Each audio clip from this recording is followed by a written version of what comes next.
Frog the conspiracy says, what the sigma?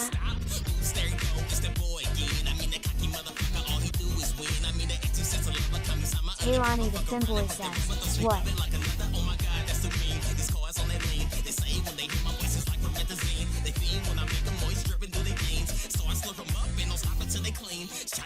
Kaylani the Femboy says, Sigma?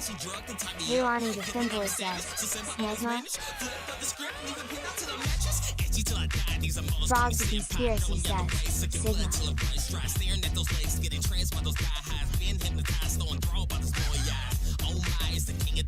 Frog the conspiracy says, like you.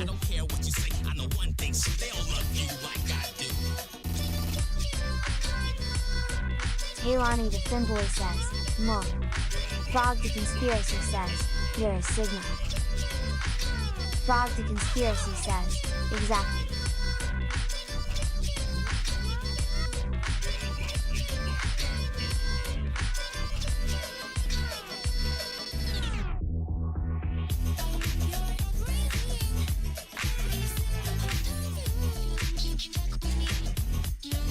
Skycopter says, is this what the kids call us nowadays? Ruby Muscaria says, you are so skibidi.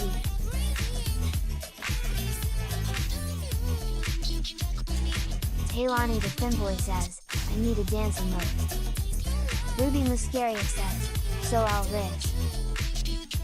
Frog the conspiracy says, you're so skibbity, you're so fantastic.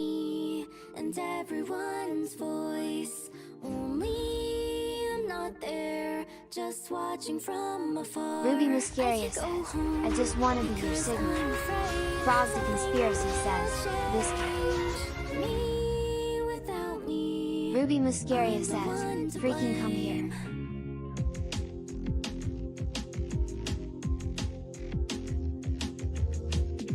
I've moved on by my own will. I wanted to do. Ruby Muscaria says, give me your Ohio plant. Skycopter says, take me to your Xbox to play Fortnite. Night, 2, day. Kaylani the Femboy says, I love that I didn't know what that was until Bibu. It's my stress, that's for sure. I never wanted to run away. I was very motivated. And what is this feeling? Who would I ask? I've been patient, but it was bearable. I've had a gray hairs for a long time though. I never found out what it was. I taste like vegetables. I don't Frog like. the conspiracy says, Incredibles. Inside me and everyone's voice. Only I'm not there, just watching from afar. I can't go home because I'm afraid. Ruby Muscaria says, holy moly.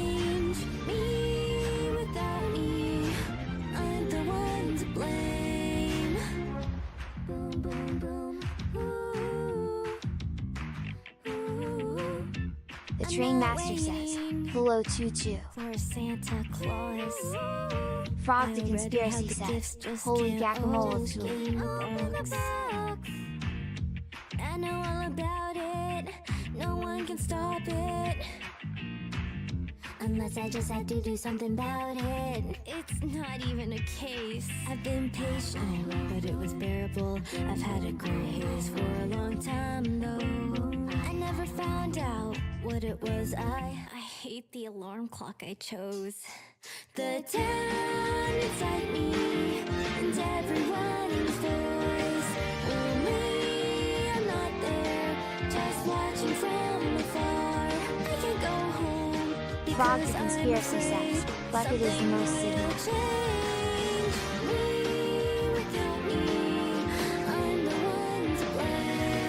Frog the conspiracy says, even if she is a woman.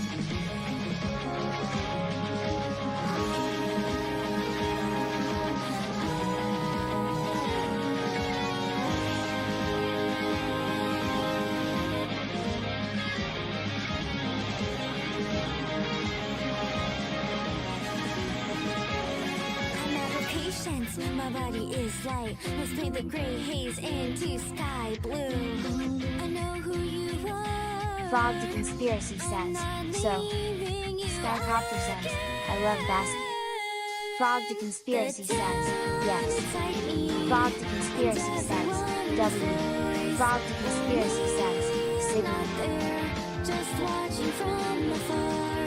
There is nowhere to go, that nowhere to go. It's all just food, you know.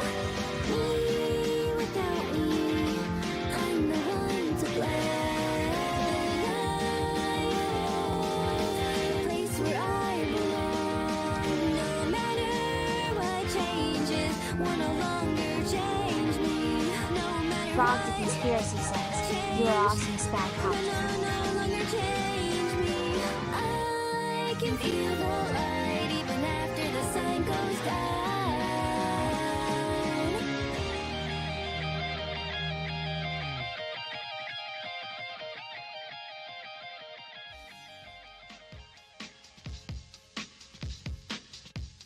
Kiss me, please.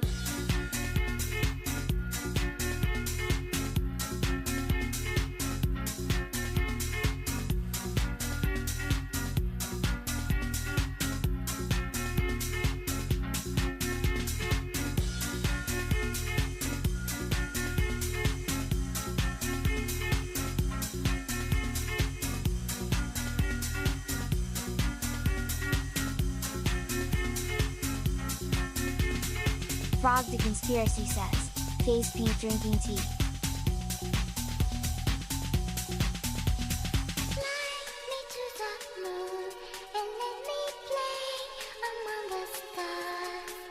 Hi, Emma says, Mwah.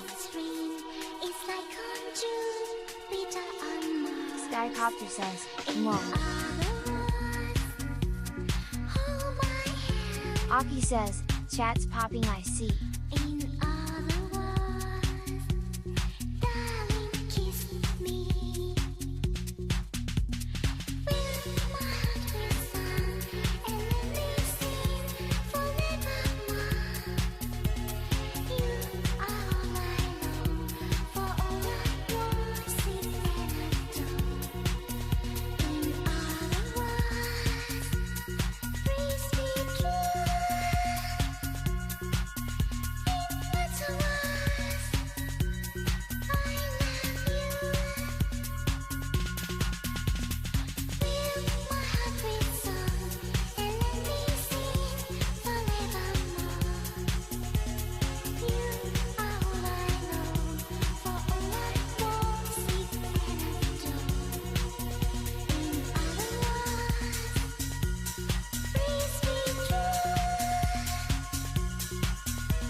Taylani the Femboy says, well it was lol.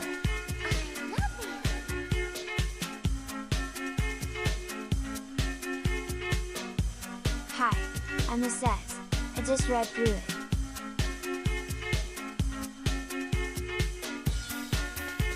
Hi, Emma says, I can feel the brain rot spreading. Taylani the Femboy says, did you read my stuff AZZ? 08526557 Louis says, at least I can see a little bit of it, smiley face.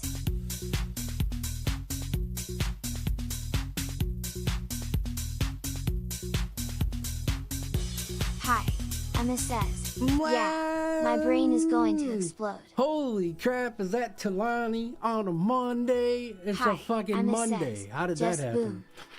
boom. Well, I mean, I know how Mondays happen. I think it's Skycopter says, it's an unholy union between Tuesday and Thursday, right? The most hated days on the planet. Well, other than Monday.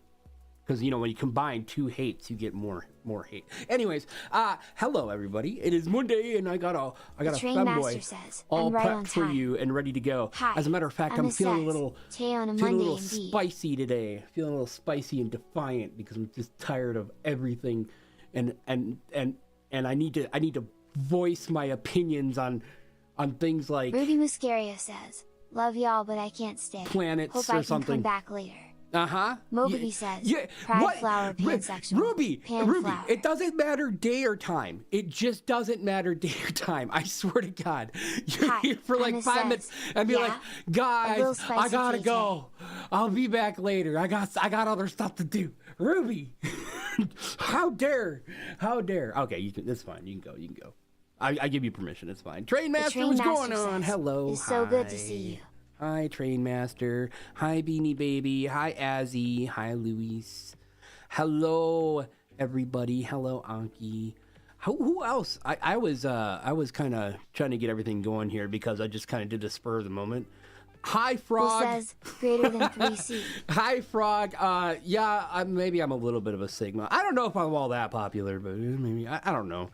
I honestly, believe it or not, that's like a whole area of things that I tend to just like know very little about. Like I get the whole memeing about alphas and betas and all that stuff like that. It's just not something I tend to pay a lot of attention to in general media. Mogaby because I'm says, just like greater than 3. I'm like dumb.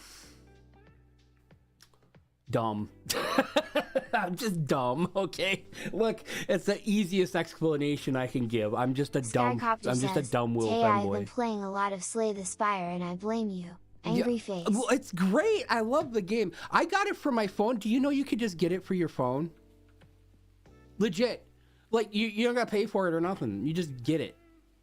I didn't have to pay. I don't think I paid anything for it. I'm not sure. I'm pretty sure I didn't pay anything for it. But yeah, you can just get that shit for your phone, and it's just the game, and you can just play it. Emma says, it is called brain rot speech, literally. Brain rot, I know. Says, well, this Wednesday I'm going train watching. It's kind of, it feels like it's ever Steam present, Deck Spire, my right? beloved. It feels like it's been there forever, as far as like memes and stuff goes. Like the first moment I joined this community, it's like, you know, people look, I don't know.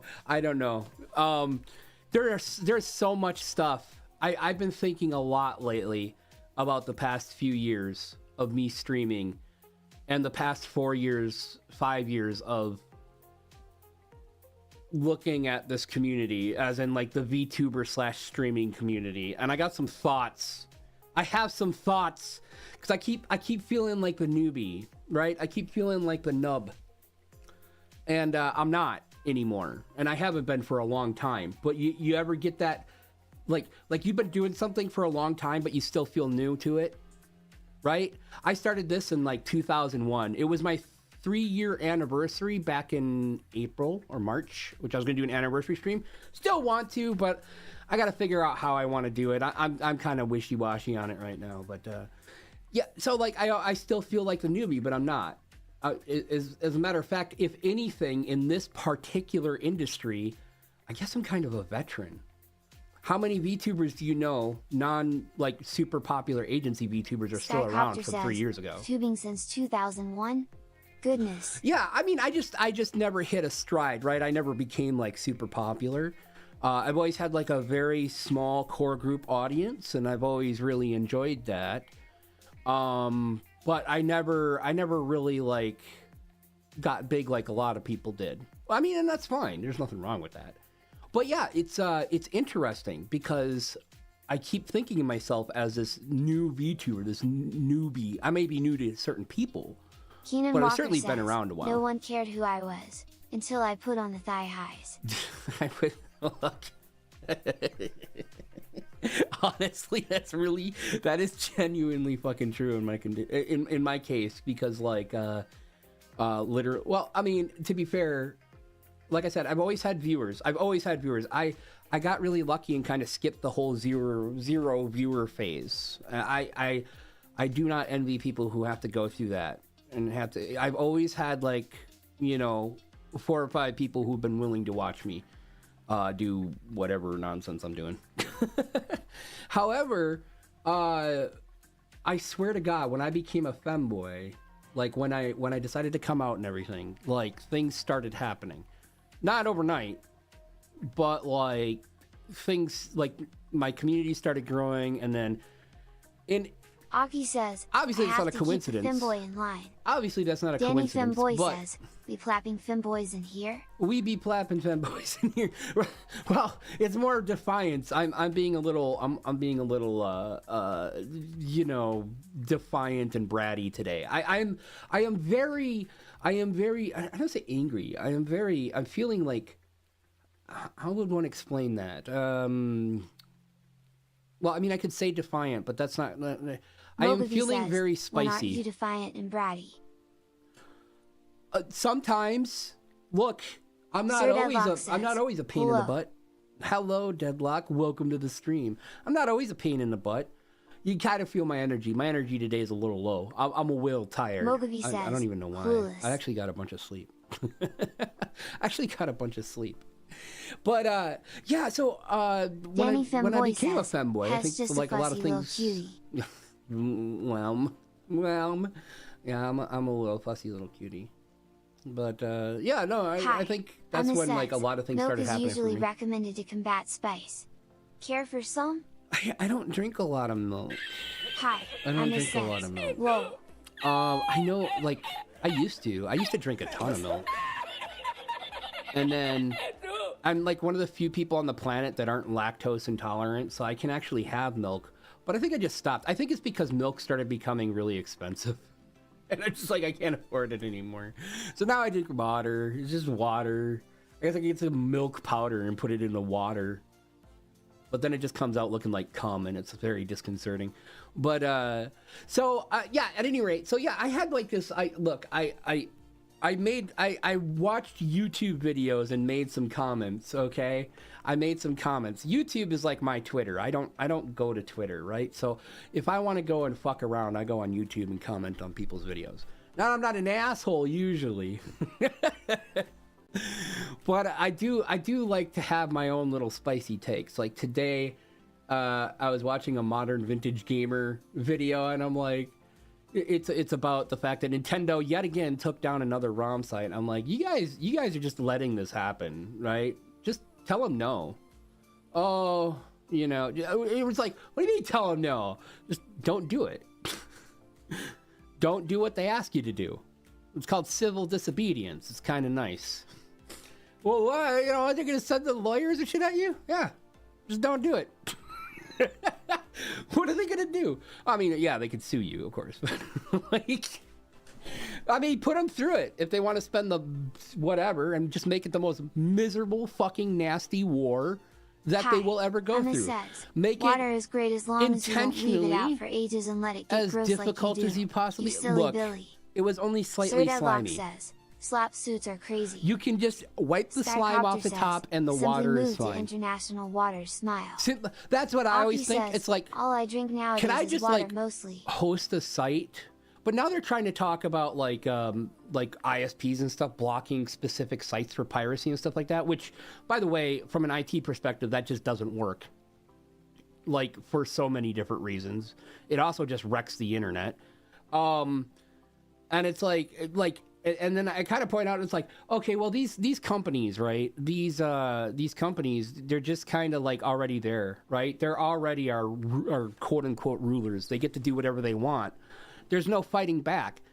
And the reason why there's no fighting back is because the laws pertaining to copyright are so archaic right now. They're archaic because nobody's been bothered to update them. Everybody's like, well, we got more important things to do. It's like, no, we don't. This is important now. This is actually important. This is like a good chunk of our Sir culture Deadlock is says, being deleted we're by in the idiots. Disney Dark Ages. Was it Disney Dark Ages? Essentially, yeah. Like, the current thing is, I believe, what Modern Vintage Gamer said, because I never actually knew what it was, but copyright is enforceable for the entire life of the author plus 70 years. And my question is, why? What possible fucking reason could that? I understand being able to profit off your work. Like, I'm not against that, right? I'm not against being able to profit off your work and maybe even having like exclusive ability to profit off of it. Like, I have no problem with that. What I have a problem with is perpetual copyright. Sir Deadlock says, I think that's in the UK. In the USA, it's just like 75 years. Oh, it's just 75 years. It's fine. Is that the UK then? Okay. I actually don't know. Like, I've never actually looked up the links of like how, like, for me, I figure 20 years should be a nice round number. Why isn't it just 20 years? It's like, yeah, you can have exclusive rights to, you know, the stuff that you own for 20 years. That's a good long time, right? 20 years is fine.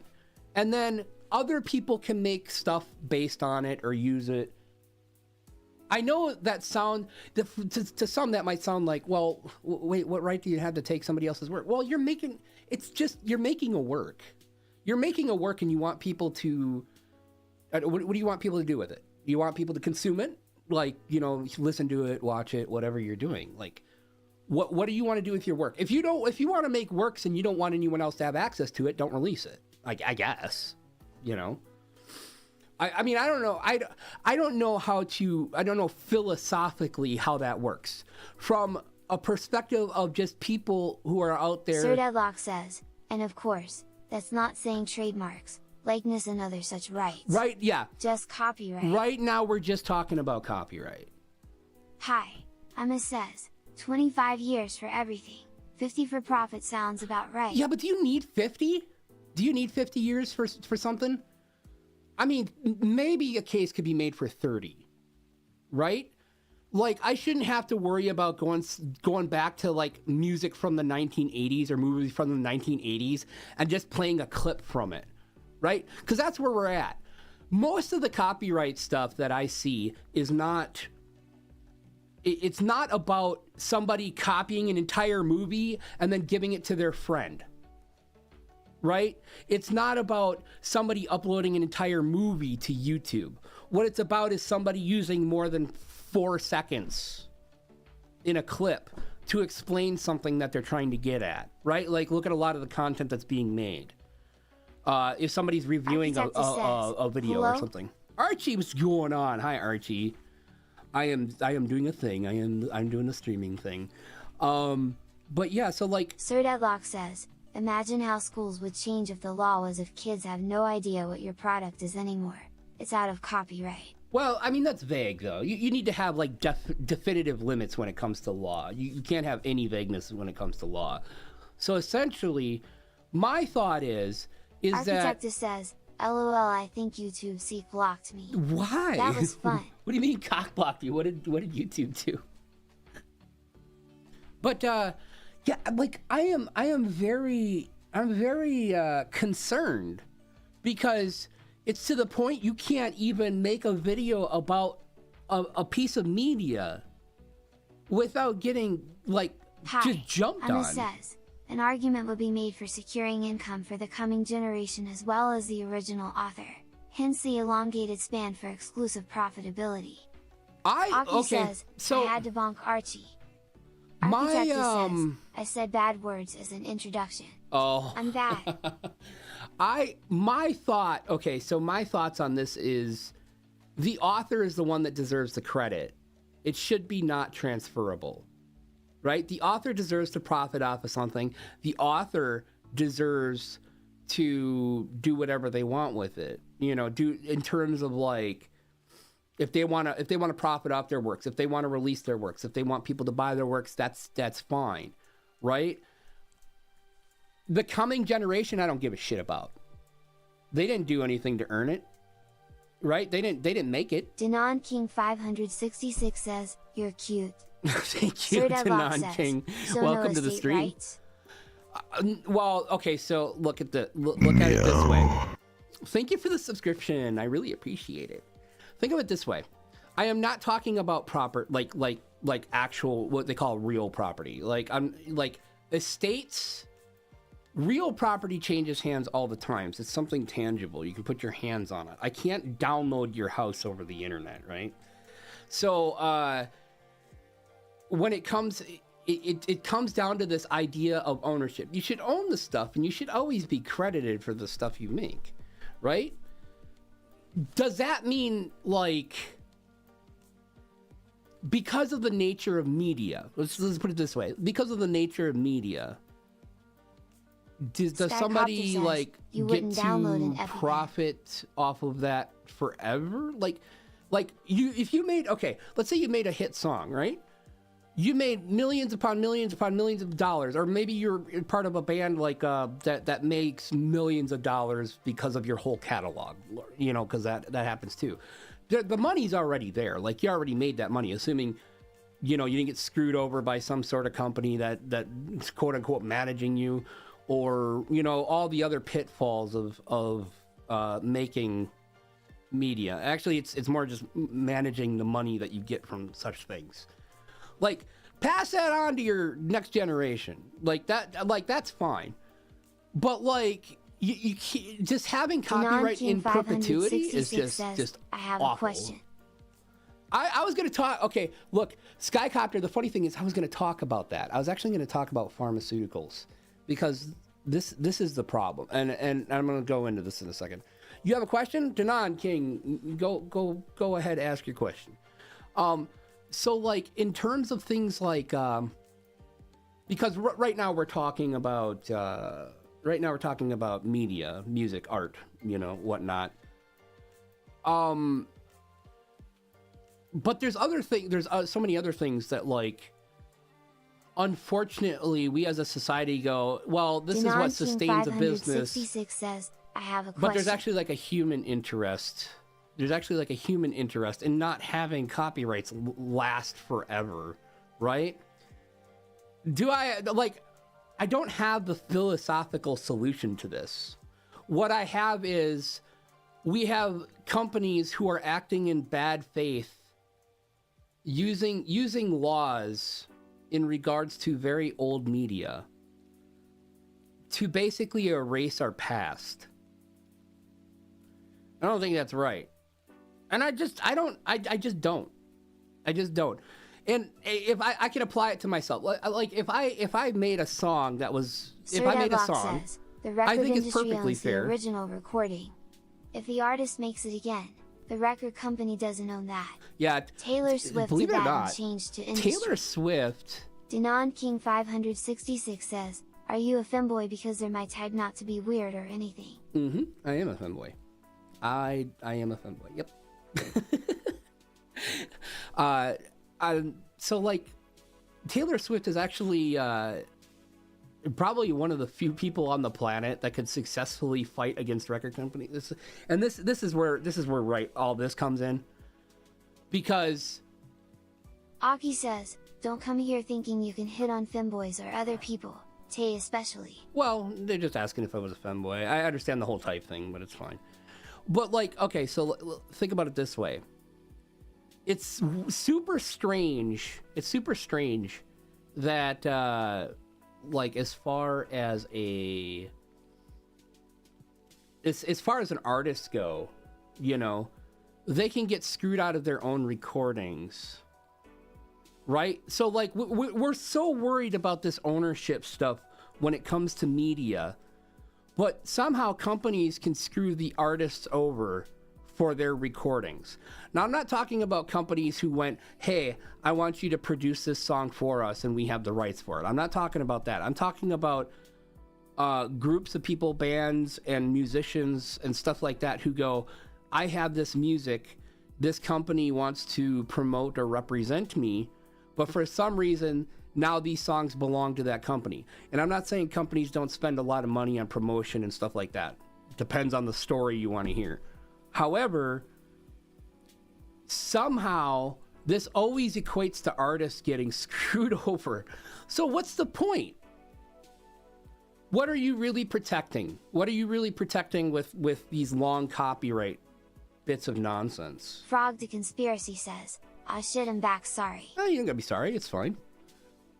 I'm just happy you're here. So, but yeah. So like, who are we protecting? Are we really protecting the artists who make something, or are we just protecting large companies because they say they own something? You know. And then when it comes to pharmaceuticals, 0852657 that's a whole different Louise says, story. "I really hate that corporations are robbing our history through copyright." It's that's the thing. It's like there's more of a, I think, a public interest in being able to have access to things that came before, you know. And yes, it may be a piece of media that somebody owned, but that is also a piece of like human history. That's like, there's generations of people out here, right, that were children or that have fondness for these works, and there is no effort being made whatsoever in the guise of copyright to make sure that these pieces of our history are maintained, right? And here's the thing, because like you can think, oh, it's a video game, you know, they own the video game. Well, the problem is like, you go, like, if you go make a playthrough of something, if you go make a playthrough of a new Persona game, like I'm using Atlas as an example because Atlas is one of the most egregious companies I can think of. You go make a playthrough, they strike it. Like, you can't do that. It's like, what do you mean I can't do that?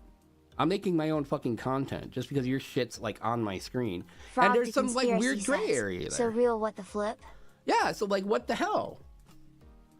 It's like okay, you know, and I'm not saying Atlas. I don't know much about Atlas and whether they preserve their games or not. But "There will always be being counters and metagamers. That's why glorifying the ideology of free market economics is always a flawed ideal. People aren't going to blindly adhere to chaos." Yeah, I mean, and that kind of goes outside the purview of what I'm discussing. But yeah, like, in terms of, like, people just don't have the collective ability to put a lot of pressure on a company. And you might think that they do. But they have the potential, and this is the difference between the potential and the actual ability to do something. You can have the potential, you can have all the potential in the world to get every gamer to stand up and be like, you know, Nintendo, we're tired of your shit. We're genuinely tired of your shit, and we're not paying attention to your nonsense "Guys, anymore. don't forget to like the video." Don't forget to like the video. So, you know, you can stand, like people can stand up and say something, but how, like, even if you got maybe 20% of all the gamers out on the planet putting pressure on Nintendo, it would probably have some sort of effect. Maybe not even one you might want, but it would have some sort of effect. But people can't do that, right? Because you have people who don't care, then you have people who think it's pointless, then you have people who really do care, but they're not going to stand up unless other people stand up and say something. Frog the Conspiracy says, "They would need to organize, though I doubt that they would, since most gamers really hate each other, like a Verge COD lobby and the like." Yeah, well, I mean, says, "On guy hate Nintendo too." That's kind of a that's kind of a weird thing, because like, if you think of your average COD player, you think of like your average just like, oh, I just playing my silly little sports game player. Yeah, they're all gamers too, and they're kind of in that category, just like, I don't care, I just want to play my games.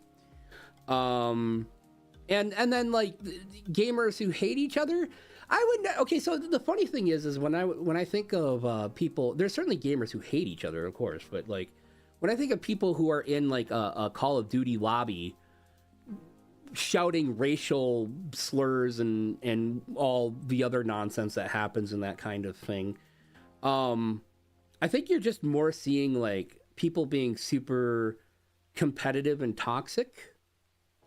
And yeah, I mean, they probably have less of a chance of standing up and saying anything. It's not been long since I bought a Nintendo product, the 3DS, but nowadays I'm just, well, I don't care. For me, it's literally, I don't care. I'm just gonna do whatever I want.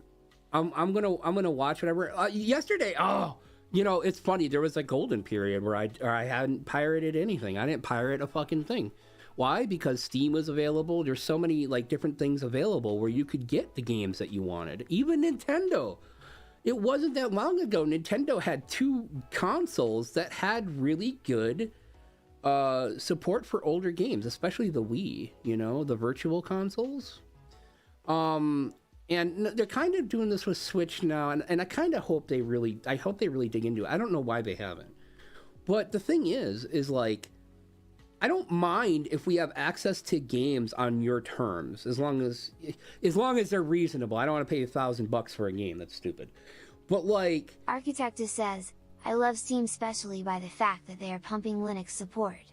I mean, yeah, that's a good thing too. I'm glad Linux is seeing more love. Sir I don't think Deadlock it's gonna make a says, lot of difference. People are happy to pay for things when it's convenient and a good value. Exactly. Like, we all know the Gabe Newell quote. Everybody quotes it every fucking time. I'm tired of it, but it is true. It's like, and the thing, I think it was Gabe Newell. I'll hope I'm right. The thing is, you know, I think a lot about stuff like, how do I explain it? I think a lot about situations we could be in where this stuff could be really good, but I don't understand the arrogance of Nintendo. I don't understand their position, right? Nintendo is going against all fucking logic by denying people the access to their older games. People are willing to buy them. People are willing to purchase them. People are willing to pay Nintendo money. How can you be a good fucking company and just be like, nah, we don't want to make money, right? In the US, at least, that would get you in trouble. Genuinely, if you had an idea that would make a bunch of money and you don't bring it to your board, like, if you don't implement that, right? Because if you're a publicly traded company, like, you have to do everything you can to make money. That's basic. We'll boil it down to that. There's more nuance to it, but you have to do everything you can to make money, because you owe your investors. Blah blah blah. I recently saw videos on YouTube that Nintendo is erasing its history. It is. Without It literally even seeing is. the content of the video, I believe it's true. It's like this. Modern Vintage Gamer covers a lot of this. It's very vindictive. I feel like Nintendo is doing this on purpose. It's like, why do you hate your customers so much? Why? Why do you hate your customers? I don't know if it's because they're a Japanese company. I don't know if they just got the worst, most controllingly toxic culture there, from the ground, you know, or from, not the ground up, from the top down. Sir Deadlock Yeah? says, I have no compare idea. Nintendo's Weird. stance to Faku's stance. Nintendo shuts people down. Faku started a partnership and expanded their market. Yeah, it's like, look, and this argument has been made so many freaking times by big YouTubers, bigger companies, all this stuff. It's like, look, you could be making money right now, and your customers would be so Imagine tomorrow. Let me just pose this to you.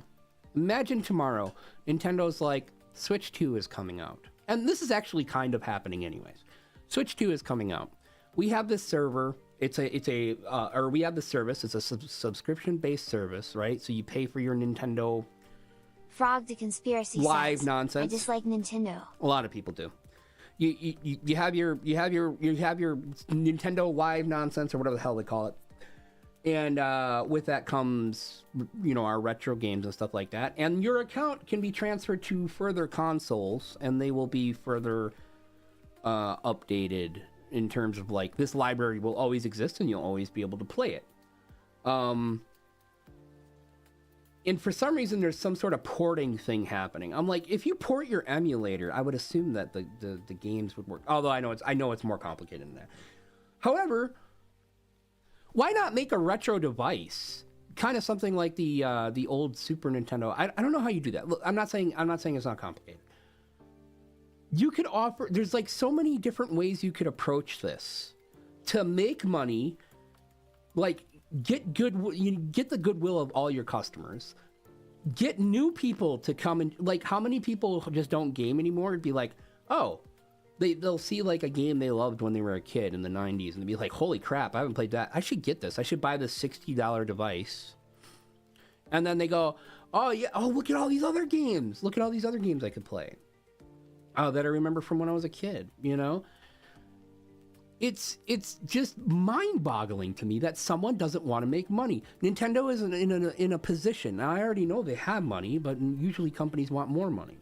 I know Nintendo is in a position. Bro, when Apple allowed emulators on the App Store, it immediately got filled with good stuff. Yep.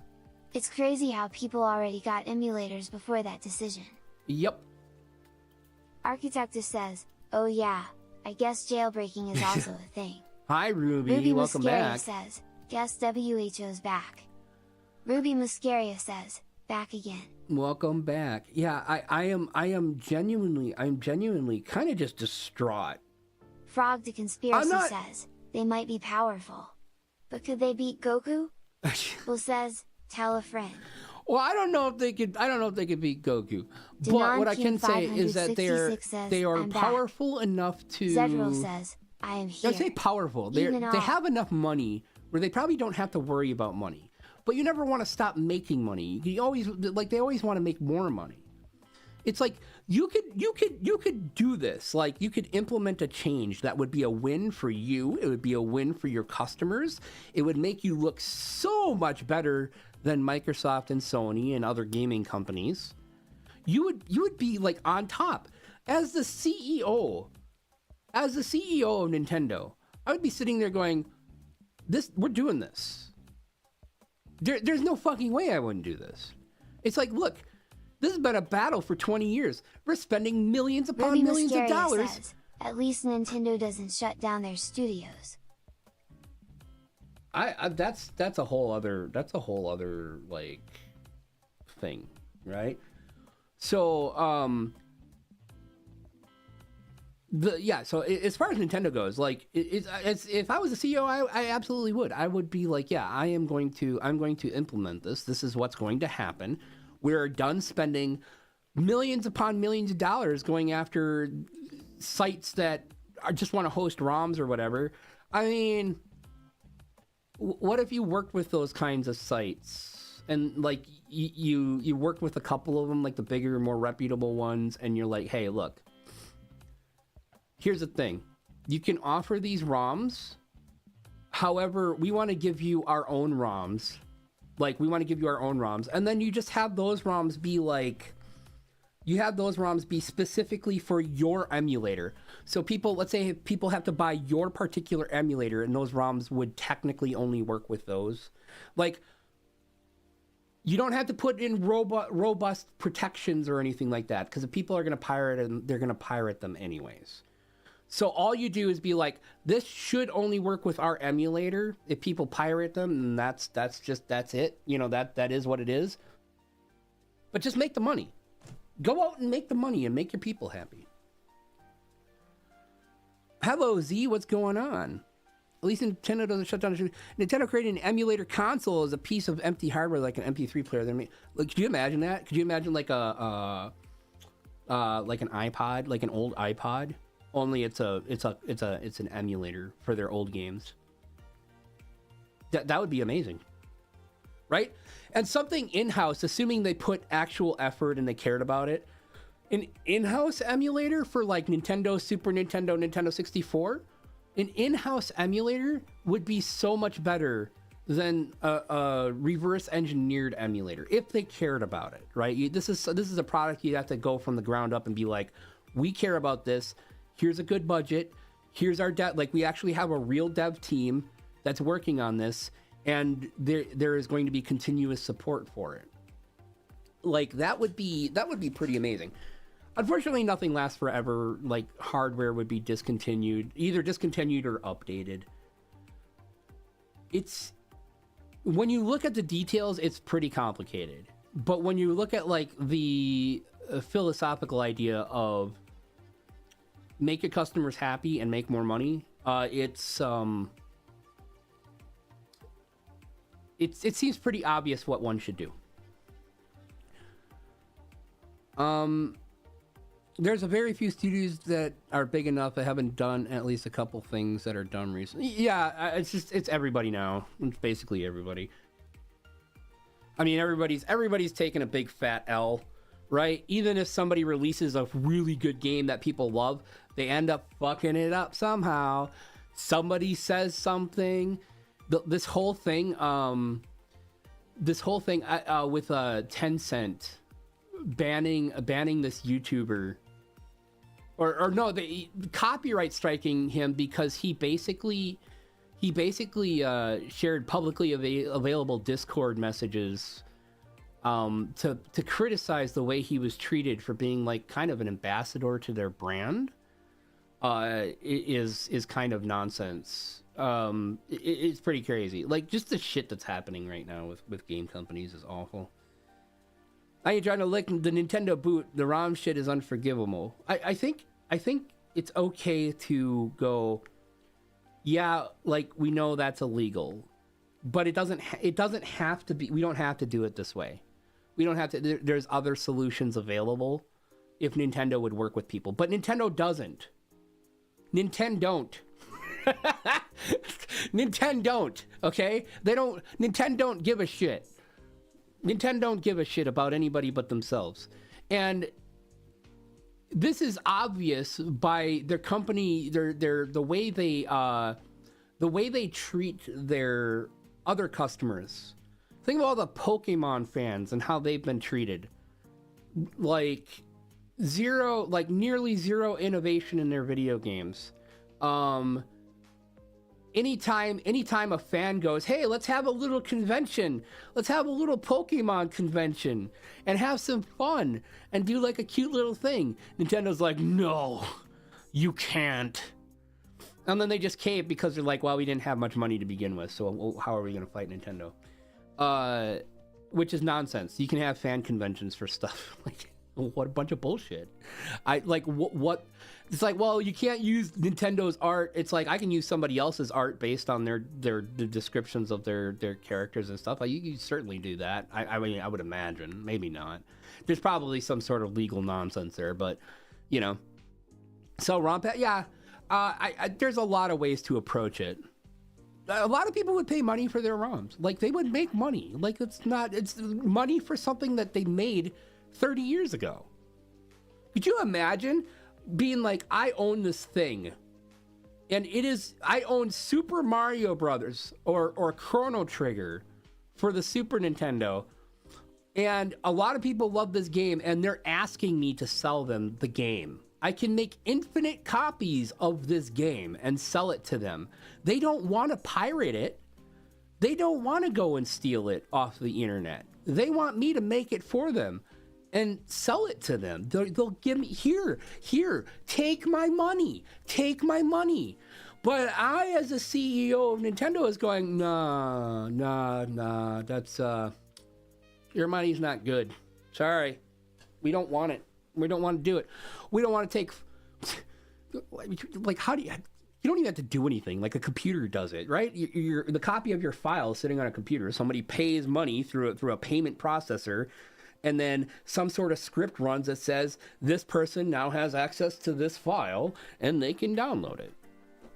Or maybe they're worried it's like, well, if we give people, a file and they have access to it, then they could just give it to somebody else. I mean, that's always their worry. It's like, we do that anyways. You're not stopping us from doing that. It's never going to happen. However, if I bought a product, if Nintendo made some good faith effort to be like, hey, here's our ROM, here's Chrono Trigger, here's one of your favorite games of all time, we're going to sell it to you for whatever, reasonable price, and here's what you can play it on. And just have fun. And if somebody else came up to me and be like, hey, can I get that from you? Can I borrow it from you or buy it from you? And I'd be like, no. Because at that point, I'm like, look, Nintendo is trusting. There would be people who would, of course. But it's like, Nintendo is literally trusting me as a person to be honorable and not give this to another person. But again, this isn't the 80s. It doesn't matter. It literally doesn't matter anymore. Anybody can copy a game. It's already out there. You can take down all the ROM sites you want, right? You can't take down torrents because there will always be another torrent. You're not getting on the dark web. Like, the dark web If you really want to go get some ROMs, this is fucking, it's all over the place on there. Have fun. Right? You're taking down the casual people who are just casually searching for things, right? So maybe that's worth it, because that's probably a lot of people. But anybody who really wants to get a hold of one of those games and they don't want to pay for it, they're going to do it. There's no choice. How many people have been taken to court and sued successfully, or been arrested, or blah blah blah for content piracy, media piracy, and people still continue to do it, for profit or no profit? It doesn't matter. You're not stopping it. So why bother? Why are you spending millions of dollars on lawyers to worry about it? Right?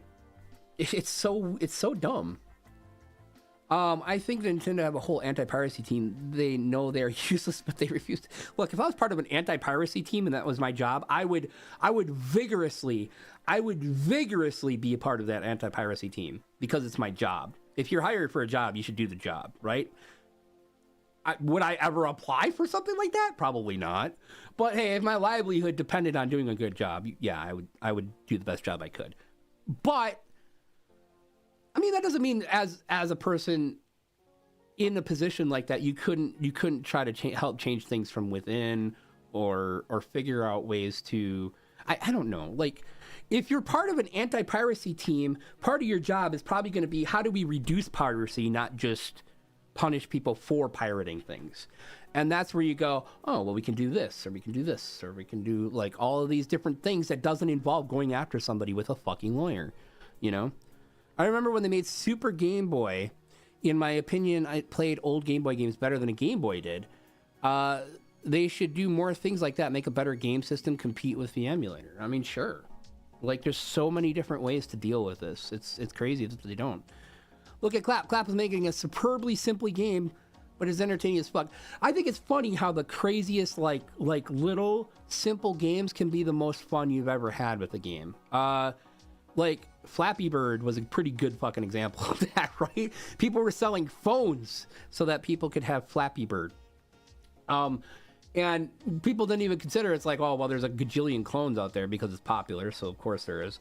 But they all wanted Flappy Bird, so they were buying phones for hundreds of dollars so they could play Flappy Bird. It's like, holy shit. Fans do what Nintendo don't. Nintendo don't care. Oh, man. Imagine modding Zelda to be online multiplayer. That would be funny. I just don't know what you would do with something like that. That would be funny. Holy crap, my chat just reset. Indie studios are the best. Indie studios really are. Like, I love indie studios. Not every indie studio is great, though. Like, I know, like, there's a reverence for indie studios because there's so many out there that just produce amazing content, and they don't ask for much. A lot of them don't ask for much, but then you have indie studios like, I hate to call them out because this is one of the most this is a game I played for hundreds upon hundreds of hours. But Fun Pimps is a pretty good example of kind of a shit indie studio. Now, I don't know a lot about them, so maybe there's a good reason for this, but you shouldn't have a game in alpha for 10 years and then suddenly go to a release, go into release, because I just know that there's not going to be any more updates for it, and it's going to be forever in this awful state. Unfortunately, like, there's a bunch of companies like that. I would have said Keen Software House would be another good example, the makers of Space Engineers. But honestly, they kind of went from like this rut they were in for a couple of years where nothing was really going on to basically kicking some real ass. And I'm very eager to step back into Space Engineers again. That's a fun game.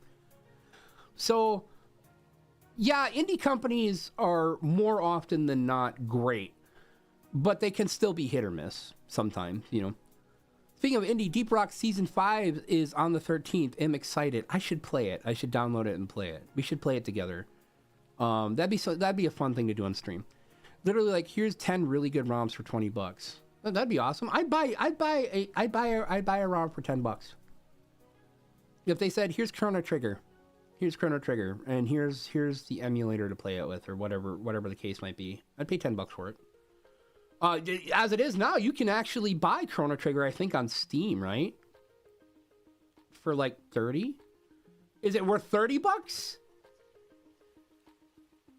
The game is easily worth 30 bucks when it was new. I mean, like when it was new, it was probably like what, 40 at that period of time. Is it worth 30 bucks today? Well, I mean, it's been out for however long. I mean, that pricing is a thing. I suppose it's worth 30 bucks to somebody who really wants it. I love Chrono Trigger. I might actually pay 30 bucks for it. However, I haven't because I heard it's a really bad port. In Brazil, the interpretation for piracy is making illegal copies of a product and selling. That is my definition of it. And I think that's why distributors are more often, whether they're making a profit or not, and that's the real sticking point, because a lot of people are like, well, I'm not making a profit with it. It's like, well, it doesn't matter if you're making a profit. This is the legal thing about it, because it's like, it doesn't matter if you're making a profit off of it, you're still distributing it, and it's preventing, in their minds, it's preventing profit from going to them. So, and it's not an unreasonable take. I don't think a person who is pirating something is probably going to buy your product anyways, but who knows? So the thing is, that's the way they look at it, and I look at it as like, yeah, if you're copying something and just selling it to people, absolutely, you are being a shithead. You are being you're being like the actual definition of a pirate.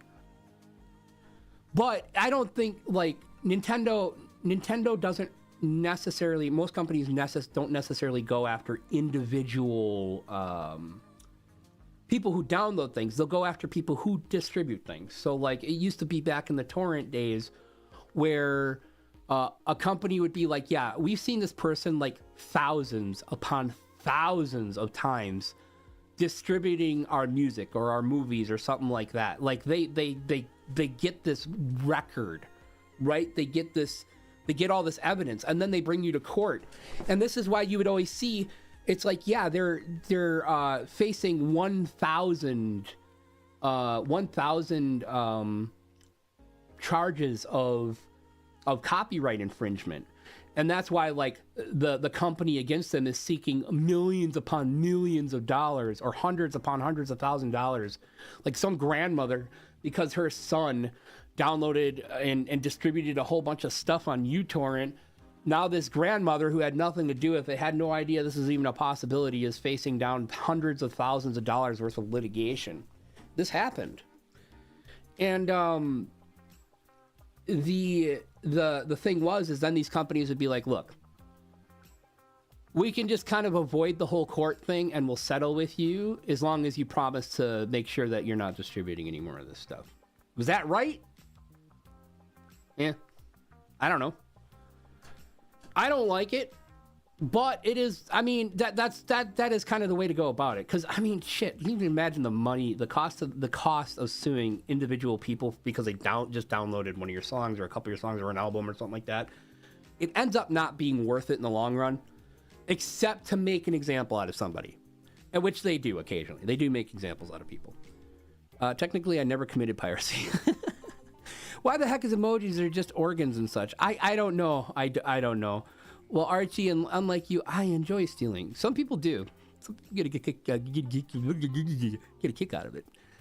7 Days to Die. Oh yeah, 7 Days. Sorry, 7 Days to Die is made by Fun Pimps. I just assume, my brain was just assuming everybody knew what it was, because we all play 7 Days to Die in my circle. So it's like, yeah, it's fine. We're coming up to the official 1.0 release with frame and lighting issues. I want the bandits that they said they were going to add.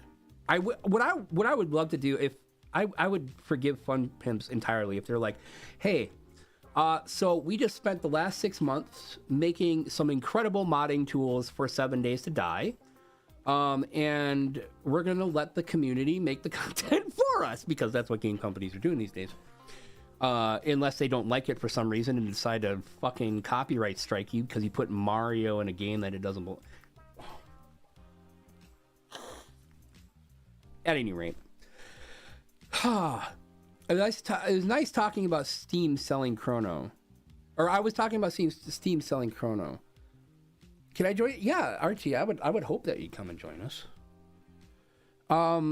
Pirates are cool. I love One Piece. That's still an anime that I don't think I'm ever gonna be able to get into. It's just too long. I don't have anime. The state of anime right now is awful. Oh, dude, when the PS2 was on its peak, piracy was crazy in here. Yeah, the PS2 was just huge when it came to piracy because it was fairly simple to get your hands on ways to basically crack the PS2, modify the PS2 so it would play burned games and stuff like that.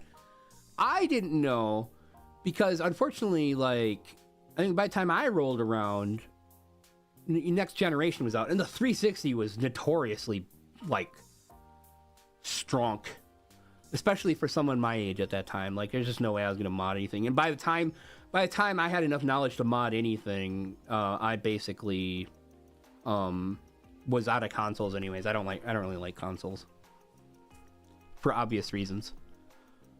Frog, it's especially bad in Somalia and Yemen and India and Singapore. Stay out of the Indian Ocean and the Southern Pacific.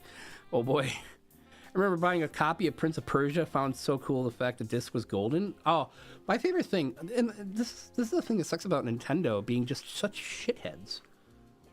Like, I remember owning the gold copies of Zelda games, the gold cartridges, right? And the special edition things. Like, Nintendo always had the greatest special edition stuff.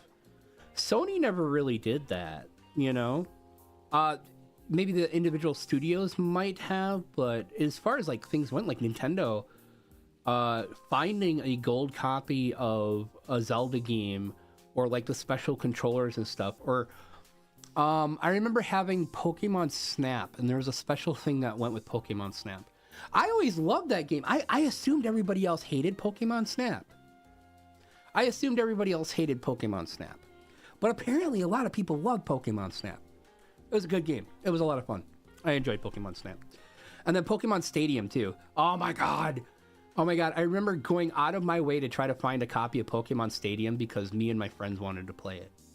Because we were huge into Pokemon. Stuff like that was so much fucking fun. There was a time when Nintendo used to be like really innovative, and you know, they deserved a lot of respect. Nintendo still kind of deserves some respect for some of the things they do. Other things, not so much.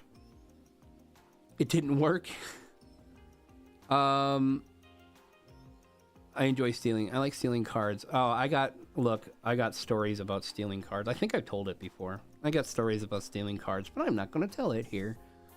I don't need people to know I was a little fucking thief when I was like 16. I enjoy stealing from the store since I cannot afford to buy it. Look, be careful. I do not advocate stealing, okay? Don't steal. You're going to get in trouble someday. It's not fun. Don't do it. It's bad.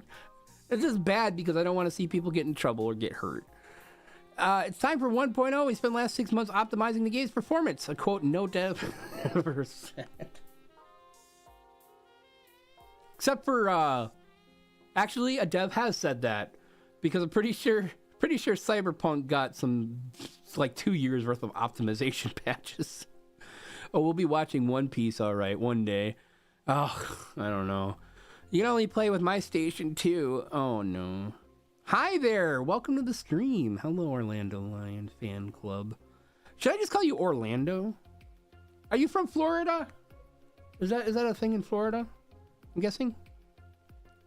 Just like I will be reading my 9... Fuck that. Fuck. You know, Archie, there's this great thing. You can right-click on it and just mark all as red. Beautiful. It just... Everything just... Poof. I suddenly have no... That is... I've read all my messages. I am very productive today. Nowadays, they are innovating how to penny pinch and punish their user base. Yeah. Yeah, that's the thing. Yippee, theft. No, don't do that. I was the kid people were stealing from. Oh, God, I've had so many things stolen from me. This is funny. My best friend, when I was a kid, I had bought a new game that was super excited about. And I was playing through it, and my friend came over to stay the night. And I don't know why, but he decided he was going to take it home with him because he wanted to play it. And I'm like, you know, I was in the middle of playing this game. How did you think you were going to get away with that? Like, literally, because I was playing through the game. I went to go play it after he went home the next day, and then noticed it was gone. I'm like, the only person here was my friend. So I told my mom, and my mom's like, all right, well, let's go get it. It's like a 10-minute, 15-minute drive to his house. Went to his house, was walking up to his door, and he walked out with it in his hand. He knew. He was caught. He knew it. And I'm like, why? And he's like, I don't know. I'm sorry. And nothing ever came of it. Like, I didn't give him shit. I mean, I gave him shit about it, but I didn't worry about it. Like, he wasn't a thief. I think it was kind of one of those things where he's like, oh shit. Just like spur of the moment. Like, I really wanted to play this, but I didn't really think this through, you know, kind of thing. So, but yeah, it's just like, I just kind of shook my head and fucking left. And my mom was like, why would your friend steal from you? I'm like, I think he was just had a brain fart or a stupid moment. I don't think that's a thing that he tends to do. And I'm like, he didn't really think it through because he should have known. I would have noticed immediately. Oh my gosh. In Japan, I saw on a video showing a Pokeball version of an N64. I think I've seen something like that, yeah. Oh, it's a soccer team called Orlando. Oh, okay, I gotcha. Never forget the rules, though. If you pirate a product, you lose the right to complain if they have measures that make it unplayable. I mean, I don't know. I don't know if you lose the right to complain, but you definitely, with the current legal landscape, you don't really have a legal leg to stand on because you're actually it's kind of weird. So like if you copy your own game, like you own a physical copy of a piece of media and you copy it, you are allowed to copy it. You're allowed to make a copy of that legally in the US. However, you are not allowed to bypass any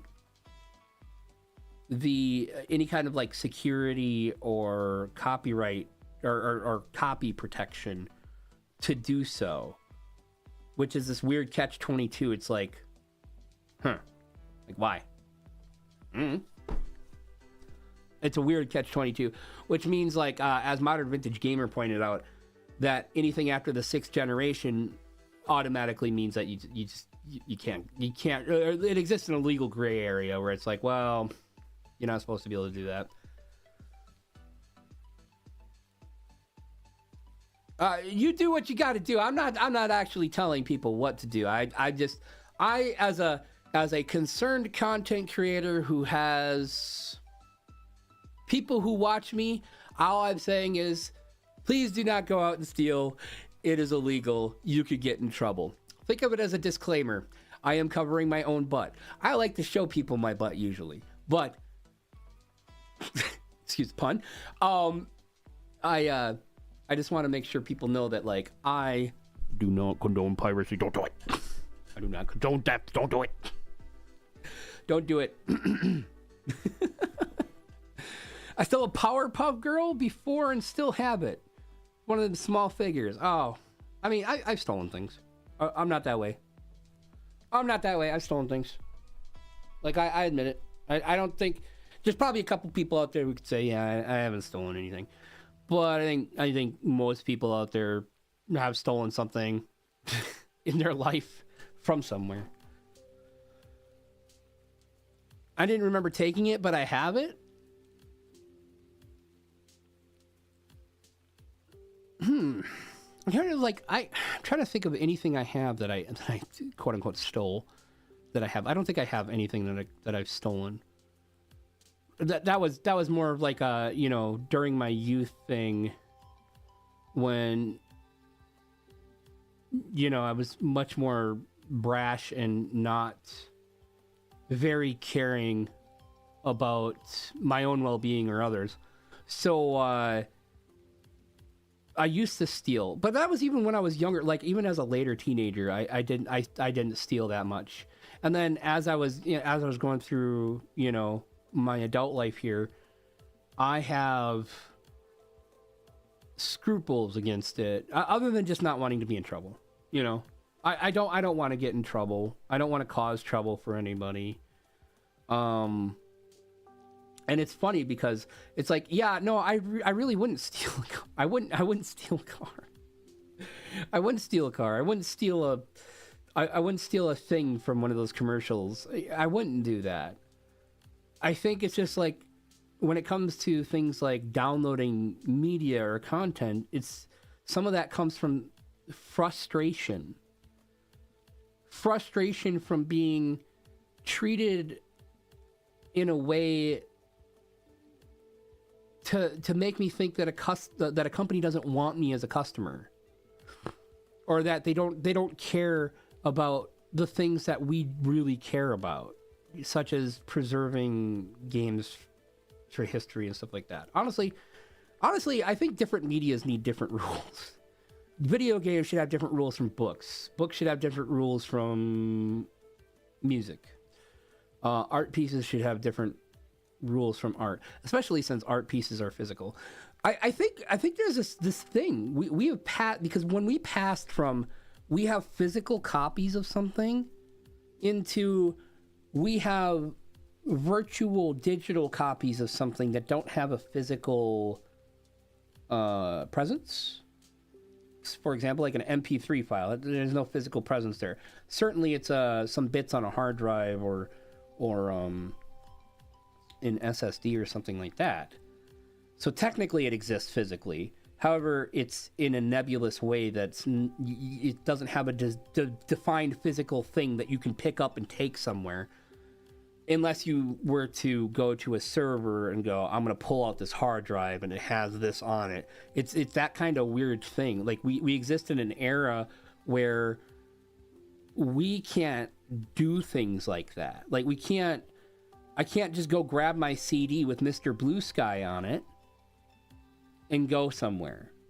I mean, it could if I had one, but now it's digital. It's on my PC. I could put it on my phone, right? Or I could have Spotify. I could pay Spotify to be able to listen to that song, and all sorts of other songs, and just stream it from the internet. You're technically still downloading it in a way. You're just not permanently saving it in a way. I think most people get that, but it's like we exist in this weird thing where I don't know. And to be honest, I don't like, we have legal things, because you're always going to have companies that are like, look, this is ours. We want to be able to make money off of it. We don't want other people to be able to do whatever they want with it, you know? So we have these weird things. We have this legal system of dealing with this, but is it,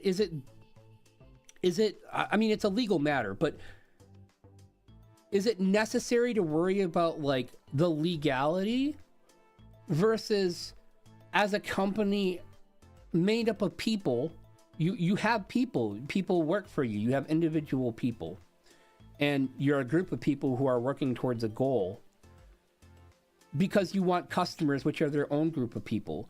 This just comes down to people. Like, is there no other way to deal with this than just fuck you? I don't know. It's aggravating. Listen to you ram on for the past 15 minutes. Best thing ever. Thank you so much. I tend to do this a lot. Tailani, no, I'm clean, buddy. Oh, no. The only thing I steal is hearts and wallets. And wallets. I've only ever stolen once. Can you guess what? Actually, unless you told me before. My brain is going a gajillion miles an hour. Stealing is bad, like piracy. Is that a Beyblade in your pocket? Or are you just happy to spin? We got the power. Chat, you should try GTA San Andreas in first person. It's fun. Oh, San Andreas is a good reason why you should pirate something. San Andreas was a great game, and it is a shame what they did to it. Oh my god, and that's the other thing. Then you have like copyright that meets other copyright, right? You have a video game. You have a video game that has music in it, and it's like, well, the licenses ran out. It's like, I bought this video game. I don't give a flying fuck if your licenses ran out. I mean, if you buy it new, that's one thing. If they had to change it and you bought a copy of it, and it's like, that's, you know, that's one thing. But if I bought a copy on a console and it had all of this content on it, and you start deleting content, where's my compensation for that? It's like, yeah, God, it is a nightmare. It is a fucking nightmare. Genuinely, it is an actual nightmare. One piracy site got told to remove all of the cover art by Nintendo. Yeah. I learned that being legal doesn't mean it's fair. We have many, the legality of things, the laws and stuff like that, there's always going to be laws that were made for a particular reason that inevitably get used in ways that they weren't imagined to be used. Like, we have plenty of laws that are made that way. Like in the US, we have remedies for that. That's why you have an appeals court. That's why you have a Supreme Court who goes, this is what this law was intended to do. It's not supposed to be used in this manner. We're not going to use it in this manner. However, laws require updating. Like, you can't just leave a law for 50 years and expect that law to still work in the same way, unless it's something fundamental, like do not kill a person. You know, when it comes copyright being a good example, it's been 20 years, well, a little more than 20 years since DMCA, maybe almost 30. I can't, what is it, 98, I think, or something like that. I don't know. Anyways, it's been a long time when it comes to the internet and the digital age. And it specifically deals with digital things, right? It deals with what we're fighting right now. And nobody's looked at it. The lawmakers haven't looked at it. It's not their priority, or maybe they're kind of out of touch. It doesn't make a difference to them, right? Because lawmakers have money. First off, lawmakers have money, meaning the money isn't the important part. The idea that they can go, if I want a piece of media, I can just go buy it. I'm not going to ever pirate. Why would I ever pirate something like that? It never crosses their mind. Well, maybe because it's unavailable. Maybe because of the company, the way the company works is they just made this unavailable. You can't buy it now. They just deleted it. Never crosses their mind. And then on top of that, you have the idea that, like, oh, well, people, you know, to their brains, they're just like, people can just go steal it if they want. That's not right. And nowhere does it enter their mind the frustration and, you know, the general public zeitgeist that is happening. They're not, I guess it's being out of touch, but it's not being out of touch just simply because someone's old. It's just like, you're not qualified. You're just not qualified. You're not qualified to deal with this situation, because I get needing to protect the assets of a company or people who make things. Like nobody, I've never heard anybody say, oh, well, you know, someone shouldn't have the right to have, you know, profit off of what they make. I don't think nobody's saying that. If you are, well, I can't help you. It's just the way not only the law is written, which is very kind of vague and definitely skews power towards corporate entities or people who are rich for obvious reasons. But it also doesn't take into account anything but ownership. It doesn't take into account things like preservation. It doesn't take into account things like the inherent value of a product that's 30 years old, that's 40 years old, that's 50 years old. You know, it doesn't take into account that things wear out, such as a vinyl, right? A vinyl from 50 years ago, it might work. There are songs that there's music we've lost that nobody will ever get to hear, because especially as people pass away and things get thrown out or damaged, or people just don't know what it is, you know, things just get lost.